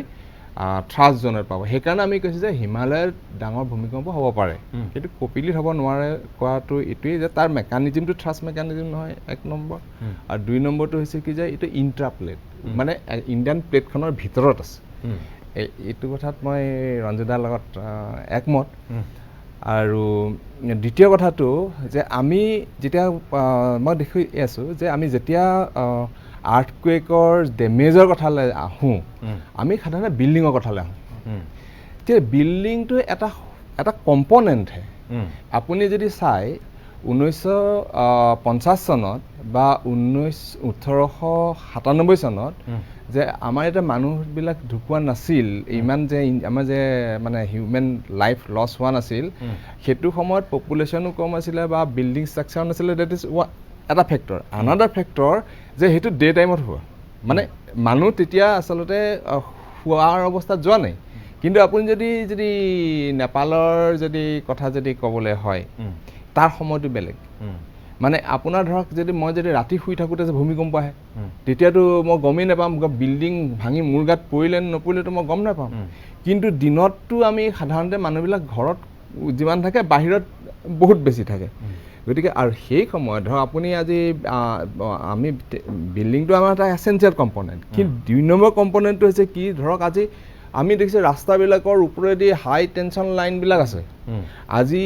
ইলেক্ট্ৰিক ৱায়াৰবিলাক ওপৰেদি আছে যদি আৰ্থকুৱেকৰ কাৰণে যেনেকৈ বিল্ডিংবিলাক কৈছে যে চুইং কৰি পেলাই মানে হ'ব পাৰে তেনেকৈ ৱায়াৰবিলাকো স্নেপ হ'ব পাৰে চুইং কৰি পেলাই হৈ পেলাইতো মানুহৰ গাতো পৰিব পাৰে বিভিন্ন ধৰণৰ কথা আহি যাব তো আৰু গাড়ী আপুনি যদি চলাই আছে ধৰক তেতিয়াওতো আপোনাৰ মানে আপোনাৰ আউট অফ কণ্ট্ৰল হৈ যাব পাৰে গতিকে সেই দিশটো আচলতে আমাৰ ডিজাষ্টাৰ মেনেজমেণ্টৰ পাৰ্ট হ'ব লাগে যিটো বস্তু মই মোৰ চকুত আচলতে পৰা নাই যে আমি সদায় বিল্ডিঙৰ কথাহে কৈ আছোঁ এই আমাৰ খাটনিয়াদাৰ বা জয়ন্ত পাঠকে ভালকৈ ক'ব পাৰিব এইটো দিশত আৰু মই আৰু এটা ক'ব বিচাৰিছোঁ যে সেইটো চাওক যিটো 6.7 আমি 7 বুলি কৈছোঁ এতিয়া 6 মেগনিচিউড আৰ্থকুৱেক আচলতে আমাৰ যিটো আৰ্থকুৱেকক লৈ আমি আচলতে মূলতে আলোচনাটো আমি কৰিবলৈ লৈছোঁ ঢেকীয়াজুলি হয় তো সেইটো আৰ্থকুৱেক হওঁতে আমি ভৈৰৱকুণ্ড তাৰ পৰা অলপমান দূৰত আছে বেছি দূৰ নহয় বাৰু কিন্তু তাতে আমি পাহাৰ খহি আহিছে হয় পাহাৰ খহি আছে 6 মেগনিচিউড আৰ্থকুৱেকৰ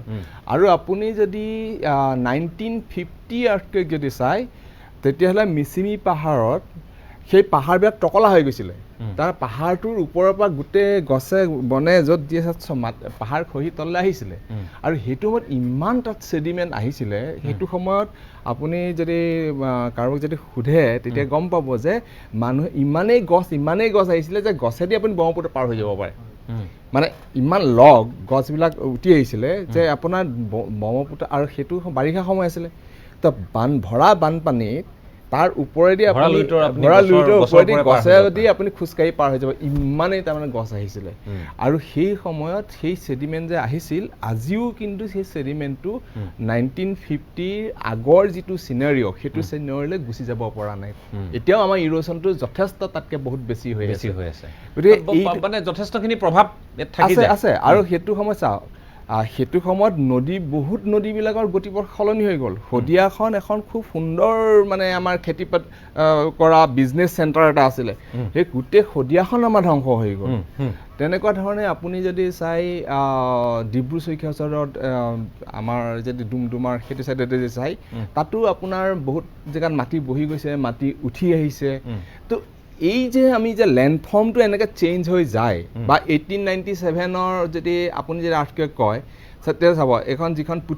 পাগলদিয়া নদী আমি যিখন নলবাৰী হিচাপে কৈছে পাগলদিয়া নদী সেই নদীখনৰ কনফাৰেঞ্চটো আছিলে মানাহৰ লগত মানাহ এই নদীখন তেতিয়া 1897 ভূমিকম্পৰ আগত চাউলখোৱা নদী হৈ সেইখন মানাহত পৰিছিলে এইটো যেতিয়া যদি আপোনাৰ এই হৈ গ'ল নহয় 1897ত যেতিয়া ভূমিকম্প হ'ল তাৰ পৰা সি 100 কিলোমিটাৰ পশ্চিমলৈ গুচি আহিলে তাৰ মুখখনে সলনি হৈ গ'ল শ্বিফ্ট হৈ গ'ল তো এব্ৰাপ্ট শ্বিফ্ট গতিকে এনেকুৱা ধৰণৰ আপোনাৰ সাংঘাতিক চেঞ্জ হৈছে গতিকে আমাৰ কথাটো হ'ল যে আমি এতিয়া মই একেবাৰে সময় যিহেতু বাকীসকলৰ কাষলৈও যাব লাগিব সময়টো অকণ কম মই আপোনাক সুধিব খুজিছোঁ যে আমি যিটো কথা পাতিছোঁ যে কেনেবোৰ অঞ্চল আমি দৰাচলতে আমি বাসোপযোগী অঞ্চল হিচাপে আমি গণ্য নকৰিম কেনেবোৰ অঞ্চলত আমাৰ এই বাসগৃহ নিৰ্মাণ কাৰ্যালয় নিৰ্মাণ গৃহ নিৰ্মাণ সুউচ্চ অট্টালিকা নিৰ্মাণ এইখিনি আমি বাদ দিব লাগিব কাৰণ এইখিনি অন্যতম এটা চিন্তাৰ বিষয় হয় গতিকে এইকাৰণে মই কৈছোঁ যে আমি যিহেতু এটা চিনেৰি আৰ্টৱৰ্কৰ কথা যিটো আমাক কোৱা হৈছে সেইখিনি কৰোঁতে আমি এই বস্তুবিলাকো চাব লাগিব কোনবিলাক কাৰণ জিঅ'লজিকেলি জেগাবিলাকত থকা ৰক বা ছইলৰ যিটো ৰেছপন্স হ'ব য'ত আজি আমি লিকুইফেকশ্যন দেখিছোঁ ৱাটাৰ লেয়াৰ আছে তো আপোনাৰ ধৰক 6 মেগনিচিউড আৰু 7 মেগনিচিউডৰ যদি আমি যদি ডিফাৰেঞ্চটো চাওঁ মেগনিচিউড স্কেল যদি এটা এনাৰ্জি লেভেলত যদি চাওঁ 33 টাইমছ এনাৰ্জি ডিফাৰেঞ্চ আছে 6 মেগনিচিউড আৰ্থকুৱেক এটা যদি 33টা আৰ্থকুৱেক যদি একেলগে যদি তাৰ এনাৰ্জি ৰিলিজ হয় তেতিয়াহ'লে 7 মেগনিচিউড আৰ্থকুৱেক এটা হ'ব তেনেকৈ 7ৰ পৰা যদি 8লৈ যাব 33টা হ'ব আপুনি মোক কেলকুলেশ্যনৰ সুবিধাৰ কাৰণে যদি মই 30 বুলি ধৰি লওঁ তাৰমানে 6ৰ পৰা 8 মেগনিচিউডৰ আৰ্থকুৱেক যদি হ'বলৈ হয় তেতিয়াহ'লে আপোনাৰ 900টা 6 মেগনিচিউডৰ আৰ্থকুৱেকৰ এনাৰ্জি একেলগে যদি ৰিলিজ হৈ যায় তেতিয়া 8 মেগনিচিউডৰ আৰ্থকুৱেক হ'ব আমি সাংঘাতিক ব্যৱধান সাংঘাতিক 900 টাইমছ 900টা যদি 6 মেগনিচিউডৰ আৰ্থকুৱেকৰ এনাৰ্জি একেলগে ৰিলিজ হৈ যায় সেইটো ইকুইভেলেণ্ট টু 8 মেগনিচিউড আৰ্থকুৱেক হ'ব গতিকে আমি সেই চিনাৰিঅ'টো যদি আমি চিন্তা কৰোঁ তেনেধৰণে আমি প্ৰস্তুতো হ'ব লাগিব এতিয়া ধৰক আমি যে নদী ডেম এটা কথা কৈছোঁ আমি ময়ো এটা সময়ত নদী বান্ধৰ লগত এনেকুৱা ধৰণৰ ইয়াত আছিলোঁ তো এতিয়া হৈছে কি যে সেইবিলাকত কেনেকুৱা মোৰ মাথাউৰিবিলাকত কেনেকুৱা হ'ব নদীবিলাকৰ গতিপথবিলাক ক'ত চেঞ্জ হ'ব গতিকে এইকাৰণে মই ভাবোঁ যে কেন্দ্ৰীয় চৰকাৰে কি কৰিছে নকৰিছে বা কেন্দ্ৰীয় সন্থাবিলাক মানে অনুষ্ঠানবিলাকে কি কৰিছে হৈছে আছাম গভৰ্ণমেণ্টৰ এটা ডেডিকেটেড আমি যিহেতু এনেকুৱা এটা জেগাত আছোঁ য'ত বানপানী হয় য'ত ৰকবিলাক ফ্ৰেজাইল য'ত বালি চহীয়া মাটি যেতিয়া তেতিয়া বেংক ইৰোশ্যন হয় তাত আমাৰ ৰাস্তা আছে ঘৰ আছে মানুহ জীয়াই থাকিব লাগিব আমাৰ ষ্ট্ৰাকচাৰ অকল বিল্ডিংকেইটা নহয় আদাৰ ষ্ট্ৰাকচাৰ্ছ মোৰ এম্বেংকমেণ্ট আছে মোৰ ব্ৰিজ আছে মোৰ চব ষ্টেবল হ'ব লাগিব সেইটোৰ কাৰণে একচুৱেলি প্ৰত্যেক জেগাবিলাক যে কেনেকুৱা ধৰণৰ ৰেছপন্স হ'ব তাৰ কাৰণে আমাৰ প্ৰিপেয়াৰডনেছ কি এনেকুৱাকৈ চাবৰ কাৰণে কিন্তু আমাৰ এটা সংস্থা খুবেই প্ৰয়োজন আছে ঠিক আছে মই এই বিষয়টোৰ আমি গভীৰতা উপলব্ধি কৰিছোঁ আৰু সেইকাৰণে আজি আমি বহিছোঁ সেইকাৰণে আজি আমি আলোচনা কৰিছোঁ কাৰণ বিষয়বস্তুটো যথেষ্ট গম্ভীৰ আপোনালোকে গম পাইছে আৰু এই মুহূৰ্তত আমাৰ সৈতে যিহেতু ডক্টৰ ৰঞ্জিত দাস সংযুক্ত হৈ আছে মই বেছি সময় দিব নোৱাৰিম তৎসত্ত্বেও আমি এটা কথা পাতিব লাগিব যিহেতু সময় কমি আহিছে এই যিবোৰ আলোচনা চলিছে তাৰ মাজত এটা কথা ঠিক যে আমি কিন্তু সাজু হোৱাৰ সন্ধিক্ষণ এয়া আমি সাজু হ'বই লাগিব আমি সকলো প্ৰকাৰে প্ৰস্তুত থাকিবই লাগিব আৰু একেধৰণে সংস্থা আমি এটা যদি অসমৰ এই গোটেই আমি অনাগত সময়ত সম্ভাৱ্য বা যিটো আশংকা আমাৰ মন মগজুত আছে যিটো ডক্টৰ ভাগৱত পুৰাণ দুৱাৰাই কৈছে যে আমি এটা মেকানিজিম বা এটা ব্যৱস্থা গঢ়ি তুলিব লাগিব যে কেনেধৰণৰ ব্যৱস্থা গঢ়ি তোলাৰ পক্ষপাতি আপুনি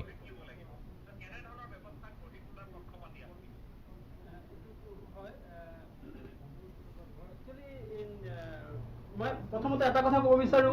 যে ইণ্টাৰপ্লেট আৰু প্লেট বাউণ্ডাৰী আৰ্টিফিচিয়েল আৰু অলপ ক্লিয়াৰ কৰিব বিচাৰো অলপ মই এই ইণ্টাৰপ্লেট আৰু প্লেট বাউণ্ডাৰীৰ কথা ক'ব বিচাৰিছো যে 1897 আৰ্থকুইক যিটো আহিছিলে এইটো শ্বিলঙত হৈছিলে সেইটো প্লেট বাউণ্ডাৰীত হোৱা নাছিলে এইটো শ্বিলং প্লেটত হৈছিলে আৰু 1950 যিটো আৰ্থকুইক হৈছে 1950 যিটো আৰ্থকুইক হৈছে সেইটো মিছমি ফল্টত হৈছিলে হয় মিছমি ফল্টত হৈছে দুটা ফল্টে কিন্তু প্লেট বাউণ্ডাৰীত নাছিলে তো তারপর সত্ত্বেও আমি কিন্তু 8.2 8.5 মান পাইছিলো তো যদি আমি তো কপিলি ফল্টৰ কথা ক'ব বিচাৰো তো কপিলি ফল্টৰ যিটো লেংথ আৰু ব্ৰেথ এই দুটা যদি আমি চাও আৰু বিখ্যাত বিজ্ঞানী ওয়েলসন কেপাৰ স্মিথৰ যিটো ফৰ্মুলা এই ফৰ্মুলাটো বেসিক্যালি যিবিলাক সেইসমিক কোড অল ওভাৰ দ্য ওয়াৰ্ল্ডত যিখিনি সেইসমিক কোড তৈৰি হৈছে সকলোবিলাক সেইসমিক কোডতে এই ওয়েলসন কপাৰ স্মিথৰ ইউজ হৈছে আৰ্লি ওয়াৰ্নিংতো ওয়েলসন কপাৰ স্মিথৰ মডেল ইউজ হৈছে সেইটো মডেল যদি আমি এপ্লাই কৰো সেইটো কিন্তু আকৌ 8ৰ নিচিনা দেখাব আৰু এটা কথা সেকেন্ড যদি আমি আকৌ হিস্টোরিক্যাল ডাটা চাও হিস্টোরিক্যাল ডাটাত কিন্তু 8 আহা নাই 7.5 আছে 7.5 ম্যাক্সিমাম হৈ আছে 6.5 আছে তো হিস্টোরিক্যাল ডাটা চালে কিন্তু 8 দেখা পোৱা নাই কিন্তু বাকি বিলাক যদি আমি এনালাইসিস কৰো সায়েন্স কি এনালাইসিস কৰো সেইখিনিত কিন্তু আমি অলপ মানে 8 মই আসলে সময় কমি আহিছে সেকেন্ড কথা আপুনি এটো হৈ গল মই একেবাৰে বিষয়টোৰ ওপৰতে মই থাকিব খুজিম কাৰণ মোৰ হাতত 3-4 মিনিট সময় আছে মাত্ৰ হয় হয় সেকেন্ড কথাটো হল যে আৰ্থিক ৰেজিস্ট্যান্স বিল্ডিং বনোৱাহে দৰকাৰী আমি ভূমিকম্পক প্ৰতিৰোধ কৰিব নোৱাৰো গতিকে আমি কি কৰিব পাৰিম আৰ্থিক ৰেজিস্ট্যান্স বিল্ডিং কৰিলে জাপান ক্যালিফোৰ্নিয়া আদি উন্নত দেশৰ নিচিনাকৈ আমি আৰ্থিকৰ লগত সহবাস কৰিব পাৰিম আৰ্থিকক কোনো ৰখাব নোৱাৰিব বা একো প্ৰতিৰোধ কৰিব নোৱাৰিব ঠিক আছে সময় একেবাৰে কম মই হয় একেবাৰে সময় কম মই ধন্যবাদ জ্ঞাপন কৰিছো পৰৱৰ্তী সময়ত বিস্তৃতভাৱে আমি যেতিয়া আকৌ বহিম আকৌ আলোচনা কৰিম মই আপোনাক নিশ্চয় আমন্ত্ৰণ জনাম এইখিনি সময় দিয়াৰ কাৰণে মই আপোনাক ধন্যবাদ জ্ঞাপন কৰিছো মই সময় একেবাৰে কম মই পাঠক ডাঙৰীয়া আপোনাৰ কাষলৈও যাব লাগিব লগতে খাটনীয়া ডাঙৰীয়াও আছে গতিকে মই আপোনাক 1 মিনিট মান সময় দিব পাৰিম শেষত এই গোটেই পৰামৰ্শ কি হ'ব কেনে ধৰণৰ এটা ব্যৱস্থাৰে আমি আগবাঢ়িব লাগিব মই ক'ব লাগিব হয় হয় হয় হয় মই আপোনাৰ কাষলৈ আহিছো হয় হয় চাওক আপোনালোকে যিটো কলে যে অকল বিল্ডিঙেই নহয় মই অলপ খৰখেদাকৈ কৈছো আমি লাইফলাইন সিস্টেম যিটো কলে ভগৱত পুৰাণ দ্বাৰাই উল্লেখ কৰিলে খাটনীয়া ডাঙৰীয়াই কৈছে লাইফলাইন সিস্টেমৰ ওপৰত কাম চলি আছে আৰু আমাৰ লাইফলাইন এছেছমেণ্ট আৰু তাৰ আৰ্থকুইক প্ৰতিৰোধী ক্ষমতাৰ কাৰণে ব্যৱস্থা লোৱা হয় তাৰ কাৰণে কোড আছে এতিয়া ভাৰততো এই বিষয়ে কোড ওলাইছে মই আপোনাক জনাও যে লাইফলাইন সিস্টেমৰ সেফটিৰ ওপৰত আমি কাম কৰি আছো আৰু ইনফেক্ট অসম গড়কাপ্তানি বিভাগৰ লগত লগ লাগি আমি অসমত থকা আটাইবোৰ ষ্টেট হাইৱেৰ ব্ৰিজৰ আৰ্থকুইক প্ৰতিৰোধী ক্ষমতাৰ ওপৰতো আমি গৱেষণা চলাই আছো গতিকে অকল বিল্ডিঙৰ বাহিৰে এই দুটা বিষয়ত কাম চলি আছে কিন্তু ৰাস্তা ফ্লাইওভাৰ ট্ৰান্সমিশন লাইন এই আটাইবোৰে আৰ্থকুইকত ক্ষতিগ্ৰস্ত হ'ব পাৰে এই আটাইবোৰতে আমি মনোযোগ দিব লাগে মই আপোনাক আকৌ কৈছো যে আমাৰ চৰকাৰী বিভাগবিলাকৰ কাৰ্যৰ দক্ষতা কেপাচিটি আমি বঢ়াব লাগিব চৰকাৰী বিভাগত কাম কৰা অভিযন্তাসকলে প্ৰজেক্টৰ লগতে ভূমিকম্প প্ৰতিৰোধী বা ডিজাস্টাৰ মেনেজমেণ্টৰ এতিয়া যথেষ্ট ব্যৱস্থা লোৱা হৈছে এই বিষয়ত আৰু আগবাঢ়িব লাগে আৰু আশংকাৰ কথা যিটো কৈছে আমি আশংকা তেতিয়াই কমিব যেতিয়া আমি প্ৰস্তুত হ'ম গতিকে প্ৰস্তুত হোৱাৰ প্ৰয়োজন আৰু প্ৰস্তুত হোৱাৰ কাৰণে আমাক টেকনলজিৰ প্ৰয়োজন সৰ্বসাধাৰণ মানুহক আশ্বস্ত কৰিব পৰাকৈ আমি টেকনলজি প্ৰয়োগ কৰিব লাগিব এই ধৰণে আগবাঢ়িলে আমি আশংকা কমাব পাৰিম ভূমিকম্প কেতিয়া আহিব ক'ত আহিব এই বিষয়ে আমি আগজননী পোৱাটো একেবাৰে অসম্ভৱ নহলেও অতি কঠিন গতিকে আমি প্ৰস্তুত হোৱাৰ দৰকাৰ গতিকে মোৰ অনুৰোধ আহক আমি আটায়ে মিলি প্ৰস্তুতিত আমি মনোযোগ কৰো আৰু যিসকলে গৱেষণা কৰি আছে তেওঁলোকৰ গৱেষণা যাতে একচন ৰিচাৰ্চ যাতে সৰ্বসাধাৰণৰ কামত আহে সেই দিশত আমি গৱেষণা কৰাৰ দৰকাৰ মোৰ সেইটোৱে অনুৰোধ ইয়াকে কৈ মই মোৰ বক্তব্যটো সামৰণি মাৰিছো হয় ধন্যবাদ জনাইছো মই আহিব খুজিছো খাটনিয়াৰ ডাঙৰীয়া 2 মিনিট মান সময় আছে মই ক'ব খুজিছোঁ মই মেইনলি বিল্ডিং লৈ কনচাৰ্ণ যিহেতু মই চিভিল ইঞ্জিনিয়াৰ লাষ্ট 44 ইয়াৰ্ছ মই বিল্ডিং ৰিলেটেড কামবিলাক কৰি আছোঁ প্ৰথম কথা হ'ল কি অলপ আগতে আৰ্থকুৱেক ৰেজিষ্টেণ্ট বিল্ডিঙৰ কথা কৈছোঁ য়েছ আৰ্থকুৱেক ৰেজিষ্টেণ্ট বিল্ডিং আমি কৰিবই লাগিব কিন্তু তাতো 4টা ডাঙৰ পইণ্ট আছে 4টা অতি ডাঙৰ ফেক্টৰ আছে সেইকেইটা ফ'ল' কৰিব লাগিব যেনে প্ৰথম ফেক্টৰ মই আগতে কৈছোঁ শূন্যতে ঘৰ এটা বনাব নোৱাৰি মাটিত বনাব লাগিব গতিকে প্ৰথম আমাৰ এটা প্ৰজেক্ট কৰিবৰ সময়ত ছইলৰ গুণাগুণটো ছইল ইনভেষ্টিগেশ্যন ৰিপৰ্টটো কাৰেক্ট হ'ব লাগিব by the right person 1 number 2 number হ'ব লাগিব সেইটোৰ ওপৰত বেছ কৰি আমাৰ আৰ্কিটেক্ট বা চিভিল ইঞ্জিনিয়াৰে প্লেনিংটো কৰিব লাগিব from structural point of view তাৰপিছত ষ্ট্ৰাকচাৰেল ডিজাইনটো আজিকালি বহুত জয়ন্ত পাঠকে ভালকৈ কৈছেই বহুত হাইটেক ছফ্টৱেৰ আছে চ' আমি আৰ্থকুৱেক ক্ৰিয়েট কৰি পেলাই বিল্ডিংটো ডিজাইন কৰিব লাগিব 3 নম্বৰত হ'ল কি কোৱালিটি অফ মেটেৰিয়েল আমি লোহা বিশেষকৈ ফ্ৰেমটোৰ কাৰণে লোহা চিমেণ্ট এইবিলাকৰ কোৱালিটিটো বহুত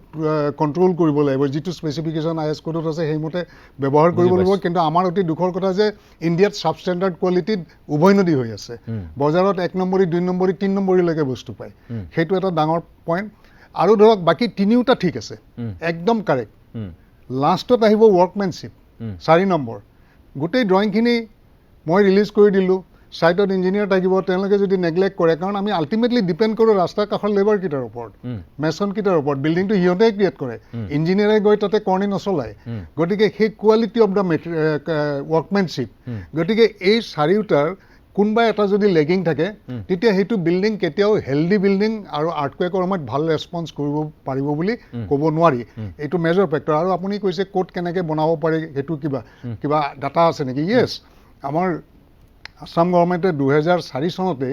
ডিপাৰ্টমেণ্ট অফ ছায়েন্স এণ্ড টেকনলজিক অফিচিয়েলি গোটেই গুৱাহাটীখন মাইক্ৰজেনেশ্যন কৰিব দিছিলে ময়ো আছিলোঁ ডক্টৰ জয়ন্ত পাঠকো আছিলে মোৰ একাডেমিক ইণ্টাৰেষ্টত মই আছিলোঁ মাইক্ৰজেনেশ্যন হৈ গ'ল 2008 চনৰ 18 জানুৱাৰীত মাইক্ৰজেনেশ্যন ৰিপৰ্ট GMDৰ আণ্ডাৰত হৈছিলে GMDৰ গোটেই গুৱাহাটীখন 4টা জোনত ভাগ কৰিছে যেনে মই ক'ব গৈছোঁ আমাৰ উজান বজাৰ এৰিয়াটো in comparison with Jalukbari area বেছি ভাল গতিকে জোনিং কৰা আছে গতিকে কনষ্ট্ৰাকশ্যনবিলাকতো সেই ৰেগুলেশ্যন বা কণ্ট্ৰলটো আনিলে মই ভাবোঁ আমি ছেফলি থাকিব পাৰিম হয় মই যিহেতু সময় কম হ'ল কিন্তু উপায় নাই হাতী মাৰি ভুৰুকাত ভৰাবলগীয়া এটা বিষয় আৰু কেইবাগৰাকীও আলোচকক আমি পালোঁ আজি বিশিষ্ট বিজ্ঞানীৰ পৰা আৰম্ভ কৰি অভিযন্তা আমাৰ মাজত আজি উপস্থিত আছিল মই সকলোকে ধন্যবাদ জ্ঞাপন কৰিছোঁ মই দুৱাৰা ডাঙৰীয়া আপোনাকো ধন্যবাদ জ্ঞাপন কৰিছোঁ ডক্টৰ ৰঞ্জু দুৱাৰা ডাঙৰীয়া লগতে ডক্টৰ ভগৱত প্ৰাণ দুৱাৰা ডাঙৰীয়া আপোনাকো ধন্যবাদ ডক্টৰ জয়ন্ত পাঠক আপোনাকো ধন্যবাদ জনাইছোঁ আৰু লগতে ডক্টৰ ৰঞ্জিত দাস লগতে JN খাটনিয়াৰ ডাঙৰীয়া মই আপোনালোকেওকে ধন্যবাদ জ্ঞাপন কৰিছোঁ বিষয়টো আপোনালোকে ইতিমধ্যে গম পাইছে আৰু সেয়েহে ইয়াৰ গভীৰতা বুজি আমি আজি এই আলোচনা অনুষ্ঠিত কৰিছিলোঁ মূল কথাটো হ'ল যে ভূঁইকঁপ আমি প্ৰতিৰোধ কৰিব নোৱাৰোঁ কিন্তু ভূঁইকঁপৰ পৰা হ'ব পৰা ক্ষয় ক্ষতি আমি হ্ৰাস কৰিব পাৰোঁ আমি এই ক্ষেত্ৰত সচেতন হ'বই লাগিব কাৰণ আমি তেনে এটা অঞ্চলত বসবাস কৰোঁ গতিকে আমি যেতিয়া গৃহ নিৰ্মাণ কৰিম যেতিয়া আমি কিবা অট্টালিকা নিৰ্মাণ কৰিম বাট পথ দলং ইত্যাদি যেতিয়া নিৰ্মাণ কৰিম ইয়াত যদি ক্ষয় ক্ষতি হয় আমাৰ ধন জন সকলো ফালৰ পৰা ক্ষয় ক্ষতি হ'ব গতিকে ইয়াৰ সৈতে মোকাবিলা কৰাই আমাৰ মূল লক্ষ্য হোৱা উচিত আৰু সেই লক্ষ্যৰে আমি আগবাঢ়িলে আৰু চৰকাৰে এই ব্যৱস্থা যিখিনি গঢ়ি থৈছে এই ব্যৱস্থাখিনিৰ অধীনত সুচাৰুৰূপে কাম হ'লে আমি ভাবোঁ যে আৰু লগতে ইয়াত দুৰ্যোগ ব্যৱস্থাপনা যি বিভাগ আছে বা সংস্থা আছে তেওঁলোকেও যাতে সকলো কাম নিয়াৰিকৈ স্বচ্ছতাৰে কৰে অন্যথা আমি কিন্তু নেপাল সদৃশ পৰিৱেশ বা ভূত সদৃশ পৰিৱেশৰ আমি মুখামুখি হ'লেও আমি সেই তাৰ পিছত আমি কিন্তু কপাল চপৰিয়াই থাকিলে নহ'ব এইখিনি কথাই আপোনালোকক অৱগত কৰিবৰ কাৰণে এই সচেতনতা বৃদ্ধিৰ উদ্দেশ্যেই আজি আমি এই অনুষ্ঠান এই পৰ্যবেক্ষণ কৰিলোঁ পৰৱৰ্তী সময়ত আপোনালোকক পুনৰ লগ পাম ধন্যবাদ